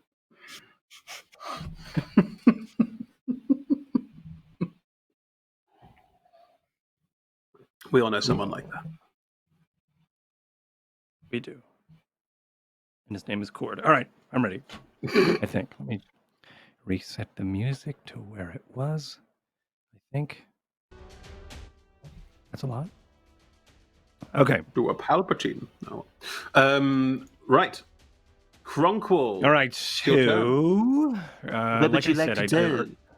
yes, I can't get out of my mind, so I'm going to do it anyway. I think as they go to swipe me with their scimitar. Scimitars. I will then, as my turn, use the cantrip of my telekinetic hand, and then I will grab that scimitar out of the air and run with it next to me as I head towards the ship scimitar. You know what? Mage Hand technically can't do that, but I don't fucking care. Can you roll me an Arcana check, please? No, roll me an Arcana check. What do you mean? I don't care. It's got to be 5 pounds, right? Yeah, but they're holding it. They're It doesn't holding matter. it. Roll me an Arcana check. Roll me an Arcana check. We're doing it anyway. We'll do it live. Well, I mean, I We'll don't have live. to do it. I got a 4, so I can't. So that's fine. You try to, but you don't. Yeah, this will be funny. Oh, damn it. Yeah, so I'll just, I turn, and Rickus is next to me, right? Correct. They can run my real action fast. is fast. doing something. In the long lines of picking up Rickus, it looks like it's about to happen again. Yeah. Yeah, right, exactly. Sorry, Rickus. Yep. I think, I don't know why I'm doing this. All right, so what I'm picking Rickus up. I'm putting my head inside my shell, and and they are going to sit right inside. Master Blaster. So I could be a little turtle mech, and then I will run. And hopefully Can you do the Krang Rickus... voice from TMNT? Can you do the Krang voice? That's all I want now is the Krang voice coming out of your chest. No! You gotta go that way! Yep. And I feel like that's the best way I could probably defend and also give them a little bit of armor. I am going to say that the Mage Hand didn't happen because it was just... Okay. Are you dashing or are you disengaging? Very important distinction. I will be dashing. Okay. All 5 of them get attacks of opportunity. 5 of them? Shit. 4 of them. Fuck. 4 of them. 1 hit. Fuck. Damn it, I forgot there's 5. Okay. One of them went for me, so they can't use their reaction. Yeah. 4, not 5. Cronkwall. Okay. Yes? Does a 14 hit you? Nay. Does a 15 hit you? No. Does a 24 hit you? Yes. Does another 24 hit you? Yes. Terrible damage rolls. You take 10 points of damage as you run and 2 of the scimitars slice out at you, and they are going to chase after you, but turn-based combat is what it is. As you dash, you leap onto the ship, and Rickus, Cronkwall, you are now also, all 4 of you are on board the ship. 10 damage. I reduce it by 5. I Lovely. was going to save it for Rickus, but realized Rickus is on me, so it doesn't matter. Okay, perfect. Rickus is partly in you. Right. As you run forward and on, all of you are now on board the ship. Rickus, it is your turn. What would you like to do? Where am I going? Am I going the right way? God. Rickus is probably busy helping Cronkwall not run into anything, and therefore not fine. ramming the 2 of us into a part of the ship. That's fine. Yep. This ship, as all of you are now on it, I will describe it in more detail. The front half of it is the ship floater orb. A bit further back to it, there is a mast and a single sail, and this is a ship's sail. So most of you don't really recognize it or understand what the point of it is. There is also a tiller at the back. That is it. It has no lower level, no lower deck. It is simply a skiff, basically. Right. And as you all leap onto it, Sarkix at the end of initiative will turn around and go, okay, and one of you needs to think of where we're going and get this ship going. I think of Balak. Mm-hmm. Do you reach out to the ship floater orb? Yep. Okay, you're going to have to make some psychic contact with it. Are we still in I initiative? make psychic contact with. Yes, you are, but yeah. Yeah. Cool. As you reach out and make psychic contact with it. Oh, well, this has changed things slightly, hasn't it?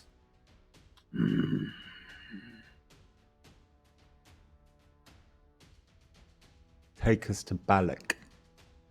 Who are you? Now, I am Raisaru Athamir. We've met before. Have we? I feel like we may have done, but time has not been kind to me. I saved you from the water a day ago. Less than a day ago, I fished you out of a pool at the foot of a waterfall and pushed you through the depths to safety. Take us to Balak. Look into my mind's eye. I am seeing it right now.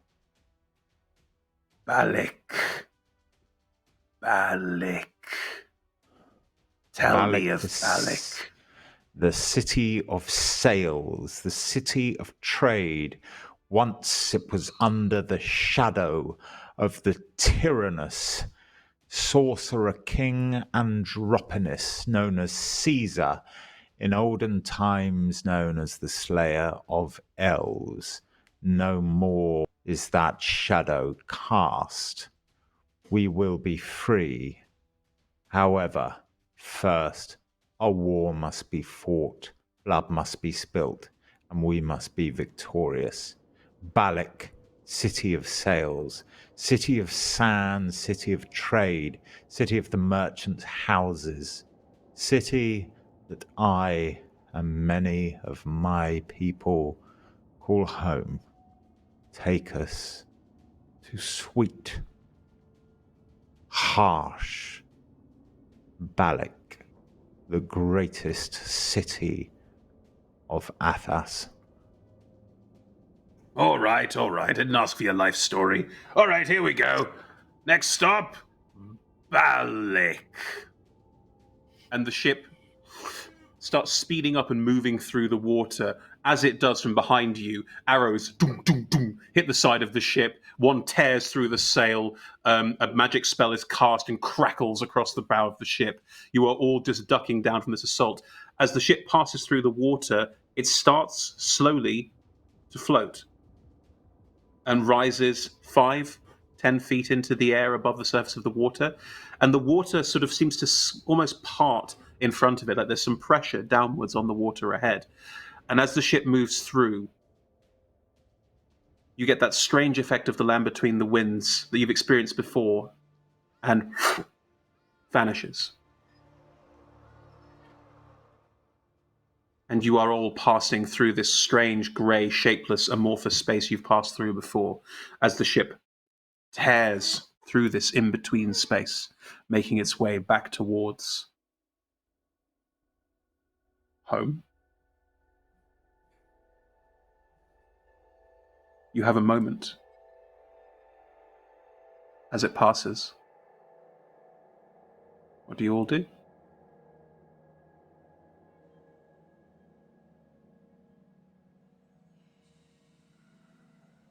I think Kronqual pokes his head out, pushing Rickus out to fall into his arms, as he then gently places them onto the ground, or onto the ship deck. And he takes a breath. He sighs. His shell goes up and down as he takes a breath of relief. He looks at Rickus for a moment, and then he walks towards the edge of the ship and looks out as if he's looking out towards the sea, but looking out at something he cannot quite comprehend. Right? We're like in this magical space. You've been in the Land Between the Winds before, but yes, it is this strange null space between worlds. You've had this before. Yeah.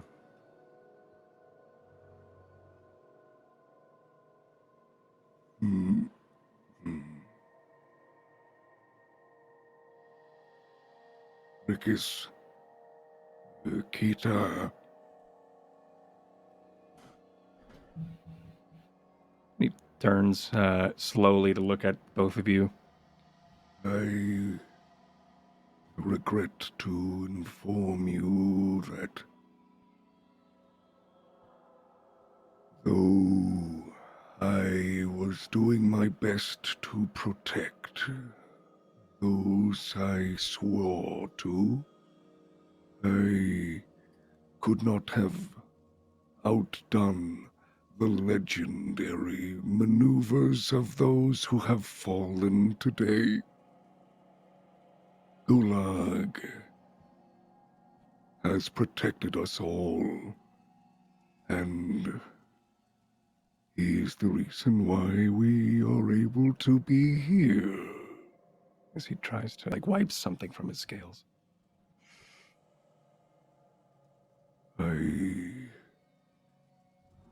When I was there sparring with the witch, I was surrounded by lights, bright lights of hope. I never felt a gaze of the sun as I did with the flames that danced and watched as I fought. And it gave me hope. It gave me, well, it let me be what I could be so I could then get here and be with all of you still. And if I was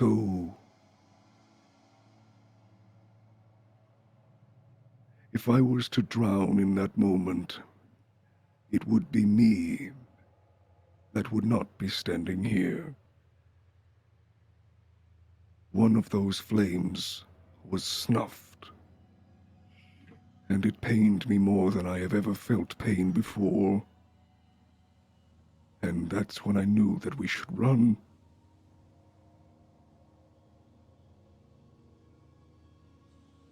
Gulag was left. His body and his axe and his might were left, but his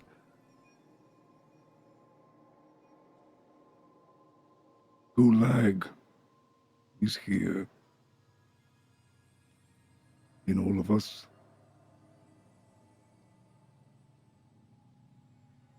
I'm sorry.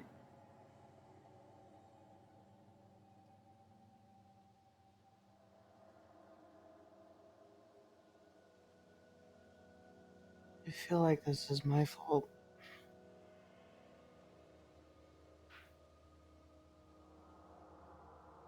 Like I was just so focused on one thing, and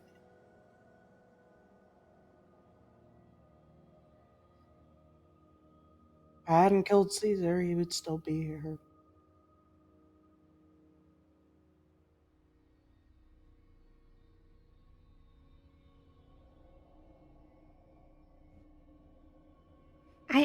I don't think it's anyone's fault. No, I don't think it's anyone's fault either, but it was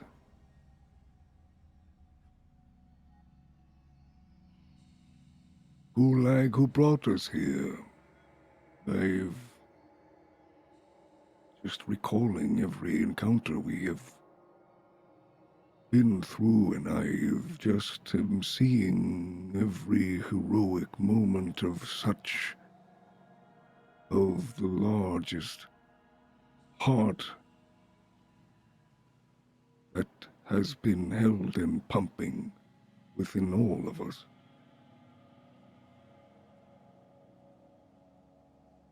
Gulag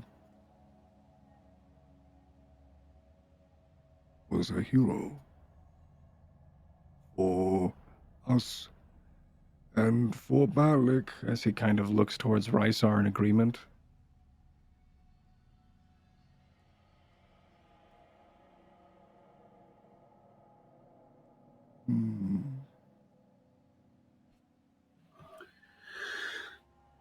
in your minds, the ship floater orb, which you knew as the Sirocco, but now has a different name, but that's a long story, is going to echo through all your minds.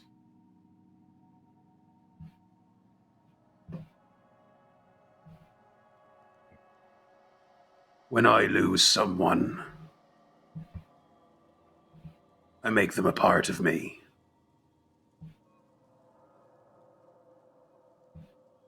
I could make your friend a part of me too if you wanted. I knew him. It's enough. He could be part of me forever.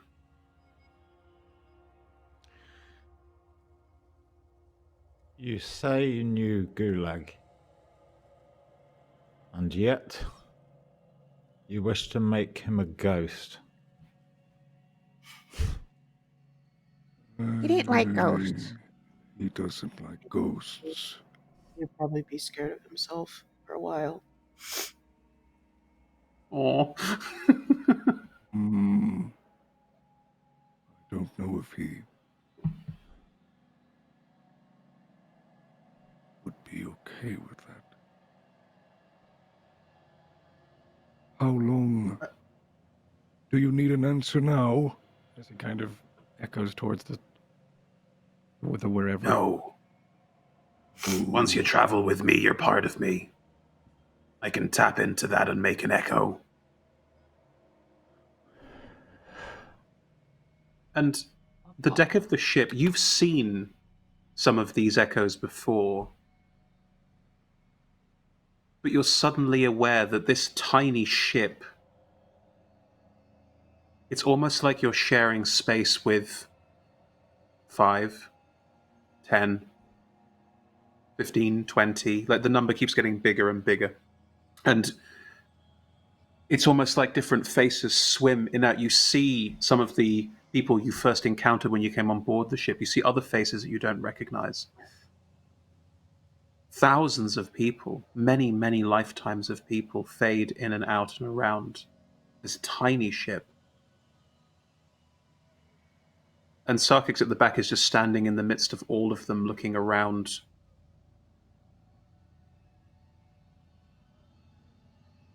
Looks back at all of you. Yeah, it gets pretty creepy sometimes. Yes, I could imagine. I'm not sure if I recognize you As he bobs his head towards a face he doesn't recognize. or you. Or you. I've met you, but I don't wish to see Gulag in a sea of faces that have been lost before. I wish to have Gulag live on where he is, in here and in here.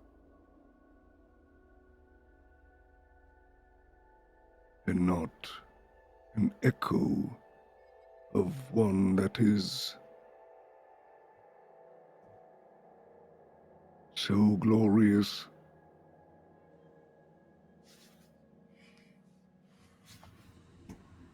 The figures all That is slowly just- fade out, vanish.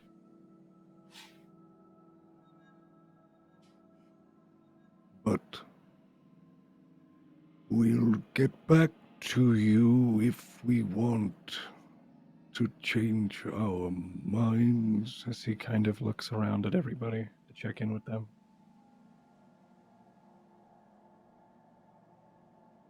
We will never change our minds.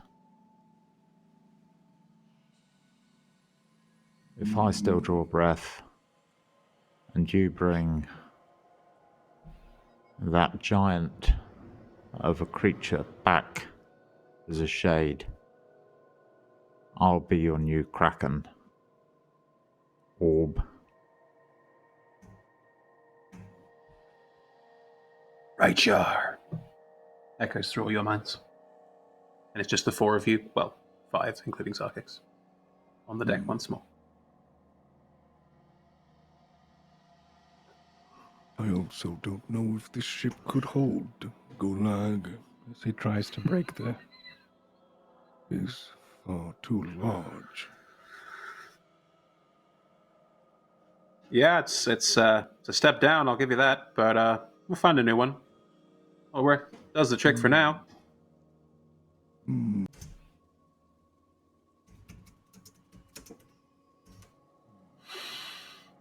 Is there anything the four of you would like to do?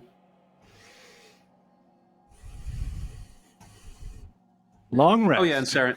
Oh, and Saren's Yeah, I'd there. like Sorry, to check in on my brother. Saren's also there. Saren's so small in a corner, it's easy to forget he's there. But yeah, Saren went with Sarkix to put the ship floater orbit and is just huddled in a corner, just looks at you like you've just seen him for the first time. And he just looks up at you and goes, "There were so many ghosts. There are so many ghosts. Am I a ghost? Are you a ghost?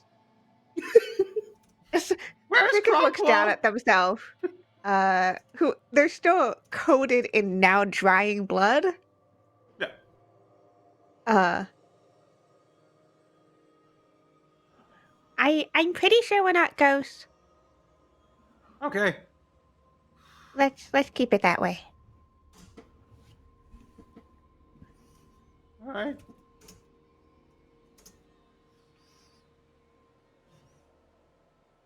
And I think Rickett will go and prop themselves in that same little corner. Mhm. And they're gonna take out the jewelry making stuff.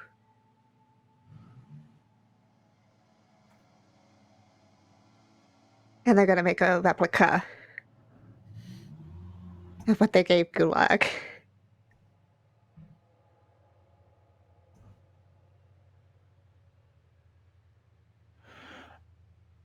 I would like to cast a spell. Spell slots. Nope. Oh. No.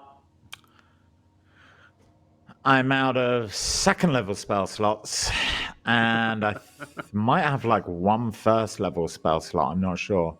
But I do have one third level spell slot left. Uh-huh.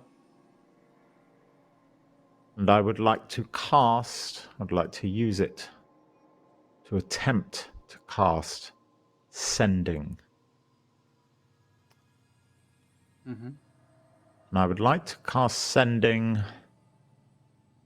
to one of my two best friends. One of my only two friends, really. Now that is my last remaining friend, Horson the Gladiator. Mm-hmm. And I would like to say the following. Gulag is dead. Caesar is dead. Attempting to return to Balak now. Snakes invading imminently.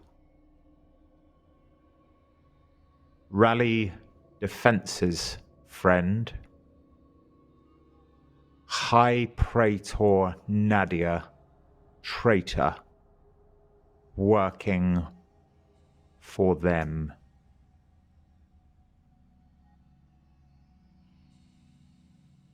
Is my 25 words. 24 technically, but I'll give it to you. Kisses.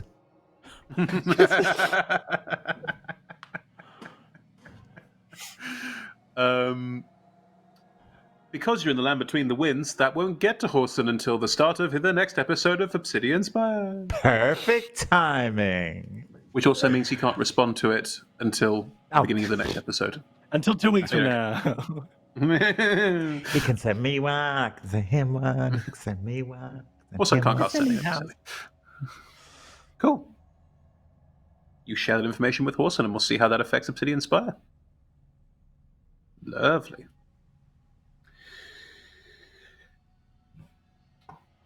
Keita, is there anything you would like to do?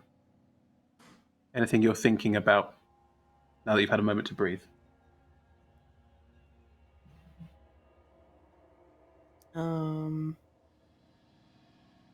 I think she's still feeling a lot of guilt about the situation. She just, like she said, she had tunnel vision, and she didn't really think about what could possibly happen to the people around her. So she's kind of in one of the corners, and she has her hood up, and she's kind of just crying to herself silently. She's not really talking to anyone. Mm-hmm. Just processing. Mm-hmm.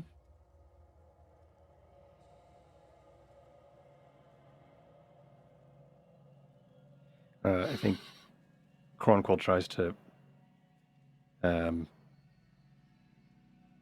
think Kronqual tries to relax and meditate as much as he can to try to feel the Sirocco, feel the land between the winds, the just to try to rejuvenate his mind, his psyche. But in that, I think he also feels a sore coming from somewhere on the ship, and he's going to find the weeping Kita. Gita, are you all right? And she just shakes her head.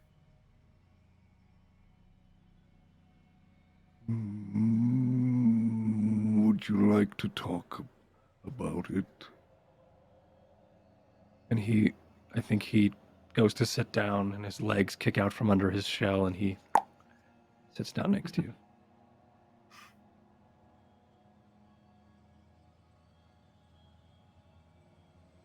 I just feel really guilty. What?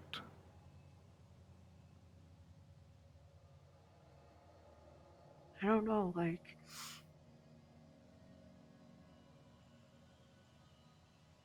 I mean, this isn't the first time I've experienced something like this, so I don't know why it's so heavy.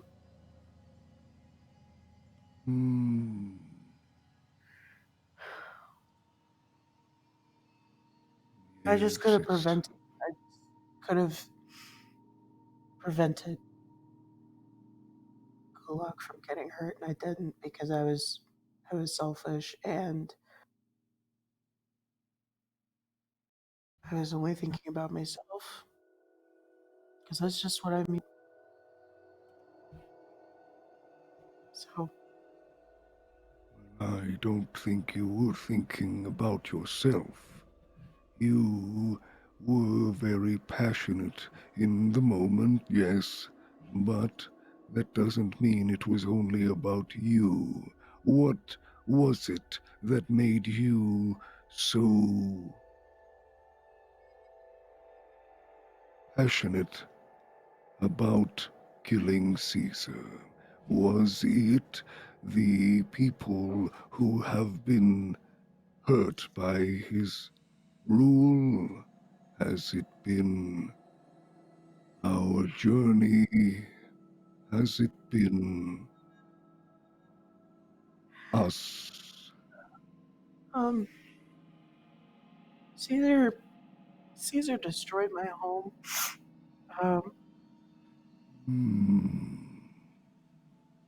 Killed everyone I love. And I just happened to be the only one that got out.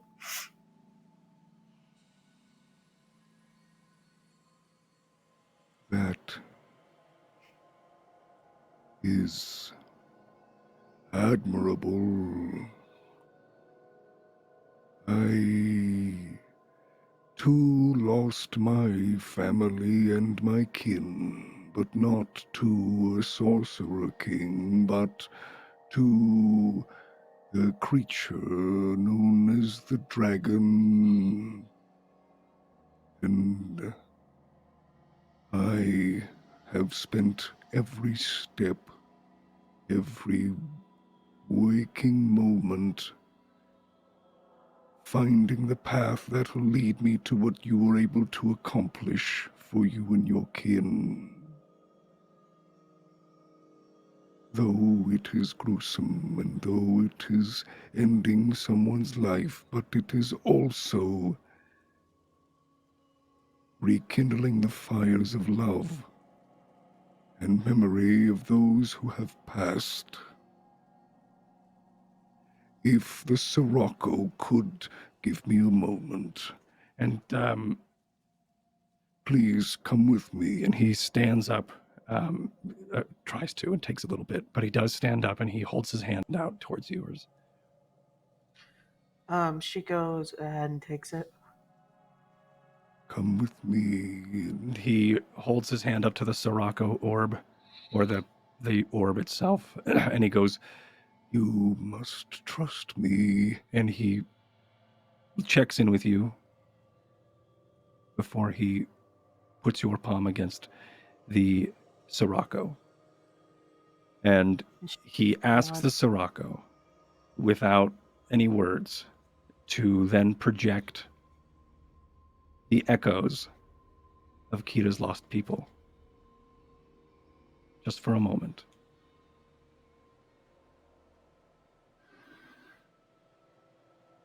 The deck of the ship slowly fills with every single person you remember, Kita. Every single member of your tribe appears all around you. This may be hard, but I do want you to see how you have made them feel and what you have done, and know that though the weight of them lay on your shoulders, but they are not weighting you down, but lifting you up to be the best that all of us could be. Like I said, I admire what you have done, because if I was put in the same position, I would have done the same towards that dragon. I don't wish to ask the Sirocco to make echoes of my family until if it is ever done, but I do wish to have this moment now that you have. I know that you lost everyone that you love. Everyone on this ship is who I love, including you. And I'm very proud of you. And Kronqual lets his hand go of the orb, and he walks around behind the orb to just give Kita a moment.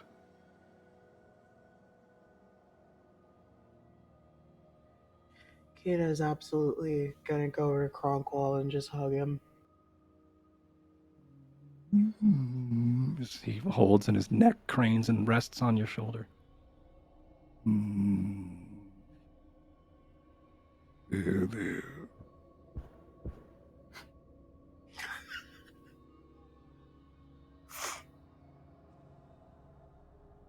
If you look You're very around strong. at the echoes all around you,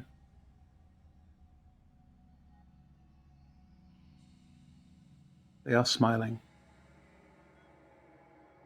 Ooh, look, Gita. He kind of pulls you off of his shelf for a moment. Look. She's gonna slowly do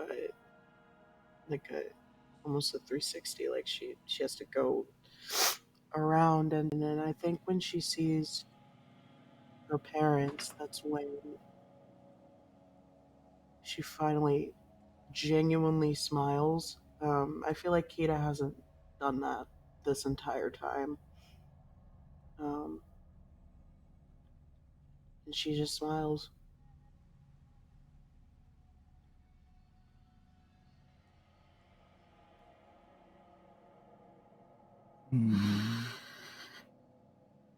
It's been a while since I have, if I ever have. seeing you smile. And Kronkel tries to smile. Corners of his mouth go up, but his jaw doesn't tighten. Nothing happens, just a little bit. And it goes up, and it opens up a little bit. Because that's just how turtles would probably smile.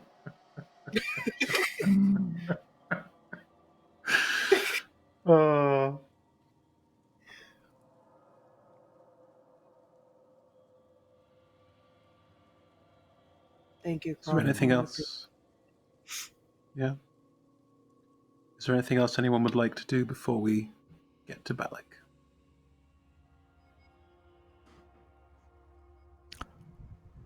Long rest. Yes, you get a long rest. Fine, of course you do. Level up. And No, level up please twice. don't. No, because I know Chris used that as punishment. Harsh. Very harsh. Leveling up is a great But- thing for you to do. True. And increases the CR I can throw at you. That's correct. Good. Yeah. Correct. As you all take a moment to board this new ship, as yet no name,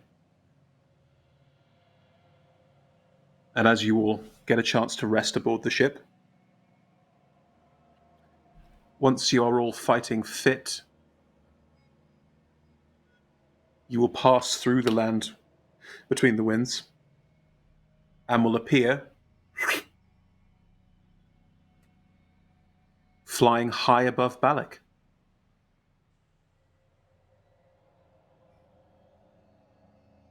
And beneath you, the city is in turmoil. A gigantic, snake-like humanoid is attacking the harbor. There is the sound of war in the streets. The Battle of Balak has begun. That's where we're going to pick up next time, with the world's biggest second crossover. Probably the world's biggest crossover, I think, ever. Right? Oh, lovely stuff. Thank you so much, everybody. Wonderful, wonderful, wonderful stuff. Let's get Don back in here. Come on. Okay. No. Yes, this guy. You used to Hi. see production or Let's something? go lag. I'll I am going to that say too for the soon. record that my favorite line of the whole episode, even though there was some wonderful emotional moments, was I think Gulag, if he came back as a ghost, might be scared of himself for a bit. Yeah. Oh yeah. He would have been mad, scared then angry. Yeah. Yeah. I put in chat, hey Don, how would you be horrified if you were back as an evil ghost? Just yes. Don't do it. Yes.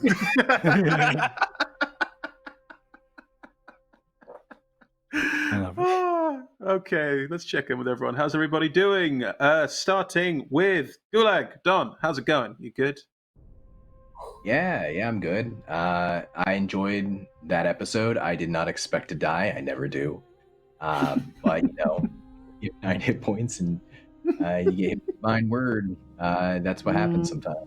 And I loved it. I thought it was, it came at a really, really good moment in the story, I guess. And so thank you for, playing that out with me. And I liked watching, the rest of the flight from Guthay. And the sort of understanding, these characters, they've all come a long way since the beginning of this campaign. And I think it's going to be really cool to see who they are next, what's next for them and what returning to Balak means in the current predicament they're in, but also, if they survive. Yeah, very much so. Happens Very, after very that, much so. So, yeah. Well, thank you, Don. Anything you want to tell people about on the stream who are watching? Where else can they find you? Oh, yeah. Well, I am Donathan Fry. You can find me, on the internet pretty much anywhere at Donathan Fry. I work for some great publishers on games. I'm a game designer, game writer. I run games and play games, and that's pretty much most of my life. So you can find me there if you're interested in learning about any of those other things. One of the things that I do is I'm the other dungeon master for Rise of the Veiled Alliance. I work along with Chris. I'm the DM for Journey to the Obsidian Spire, which tomorrow at 6 p.m. will be having its penultimate episode of the season. They're in a similarly sticky situation elsewhere in the world. And I'm really pumped about, though. I'm really excited about the finale, this big 2-episode crossover. We're going to see how many of these characters we can get together. It's really like super ambitious. It might be the most ambitious finale that I've personally ever DM'd, because we're trying to take care of so many different ideas at the same time, right? Like, we've got all the politics of Balak that we have to figure out. And that's, it's on the players and their characters to figure out, what's the world going to look like because of it. And then we've got the big battle too, so there's a lot to look forward to there. Yeah, very exciting. Wait to do it, bud. The next couple of weeks are going to be interesting. See how all of that goes, getting all of these people together. Excellent stuff. Thank you. Burrito, how's it going? It's going. That was rough. That was rough in a good way, right? Yeah. Okay, like I live for the fields. I live for the fields. But I'm excited to see where this goes. And I feel like now that Kita has finally talked about why she's on this trip. She feels a little. Yeah, exactly. She feels a little bit relieved, and she is just kind of ready to fight at this point again. But my name is Burrito.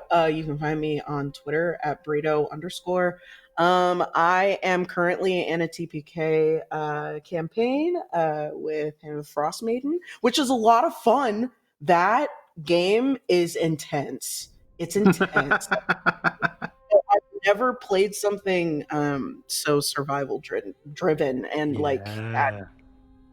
But anyway, I'm doing TPK, and I am also an affiliate of Swordsfall, so go check out Swordsfall stuff. And I think that's it. Oh, I also have a Twitch, so yeah, I do things. Lovely. Thank you, Bree. Splendid stuff. Rickis Kiena. How was it? Hi. It was very good. I cried a lot, but in a good way. In a way that I enjoy being stabbed with feels. The show delivered. Oh boy. We're good like that. Yeah, we're good like that. Yeah, just. I always have a knife. Don't worry about it. It's literally right That's a under different my knife. monitor. That's a different No, knife. it's the same one. Oh, okay. I was Sting. like, what? That is a replica of Sting. It is. Yeah. That is cool. Yep. But yeah, this was very good. Yeah, it's going to be interesting for Vicus. Whatever happens next. But they're with their friends, and that's what matters. Yeah. You can find me over on Twitter at KidS. Best way to figure out what I'm doing. I do a lot of TTRPG stuff. I am the co-producer of Salty Sweet Games. We do a lot of TTRPGs and video game stuff over there. So if you ever want to see what I'm up to, I mostly hang out there. I GM some games there. I play in them, etc., etc. So yeah, I'm excited for whatever's gonna happen in the finale. This is gonna be a lot. There's gonna be so much. So much! Alex Siege. We will make it work. We will make it fit together. Cord, Cronqual, how you doing? Hello. You good? Hello. Yes, I'm. Hello, Cord is I. It's good to see everybody. This was really a lot of fun. I really enjoyed it. I always do. It was. There's a lot that happened today. The first half was amazing. The second half was amazing. The whole show today was amazing. The whole series is amazing, and playing with all of you is amazing. So it's been a really great experience. I, like Deanna, also have a comb. Actually, this is not a knife, but I have one just in case.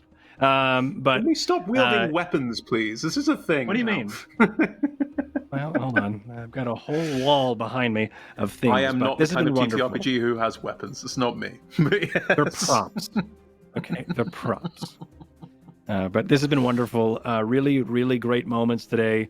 Obviously, I think the whole I can go on about the narrative tools of role play deaths, and I will for a little bit. It's really good that we saw something happen to one of us, even if it's in a meta sense of the fact, not meta of like what happened to one of the players, what happened to one of the characters. Is really, really great because now in death and all things, there's never really an end. It's always a good start or a great tool to exaggerate what's happening or to change the story, and it's really great. And I think that was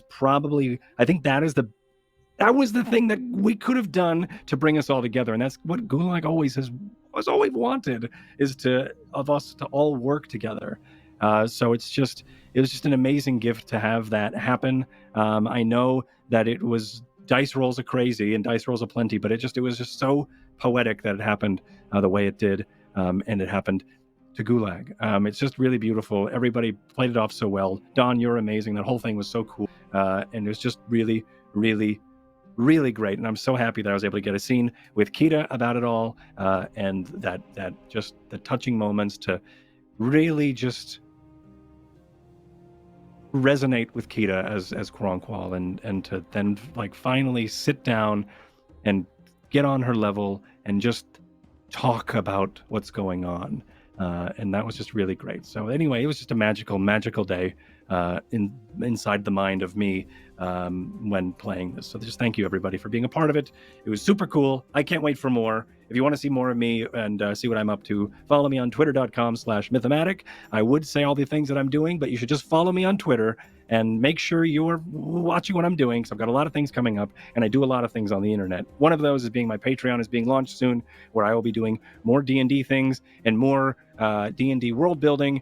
So if you want to support that, that's available. I also have a Twitch channel that I produce, as well as this channel. I do a lot of things. Check me out, and it means a lot that you do check me out because, well, I never stop working. That's it. That's me. Thank you. Thank you, Cord. Very much. How you doing? Toby. How do we end up in these situations, my friend? I'm checking out Cord. Checking you out, buddy. I already follow you on Twitter. You a happy boy? Yeah.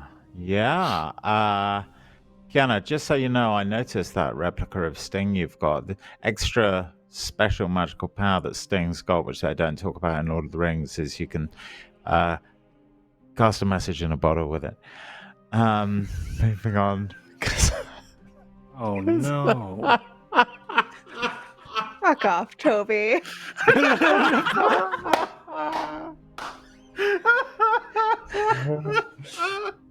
And that's a gift. God, that's so good.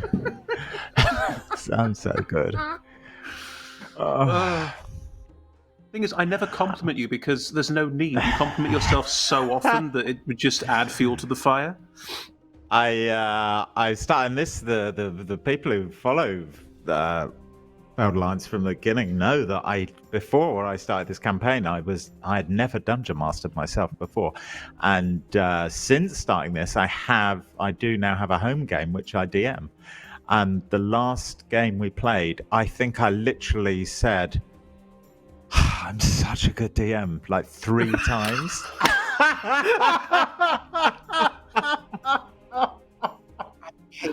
Oh my god.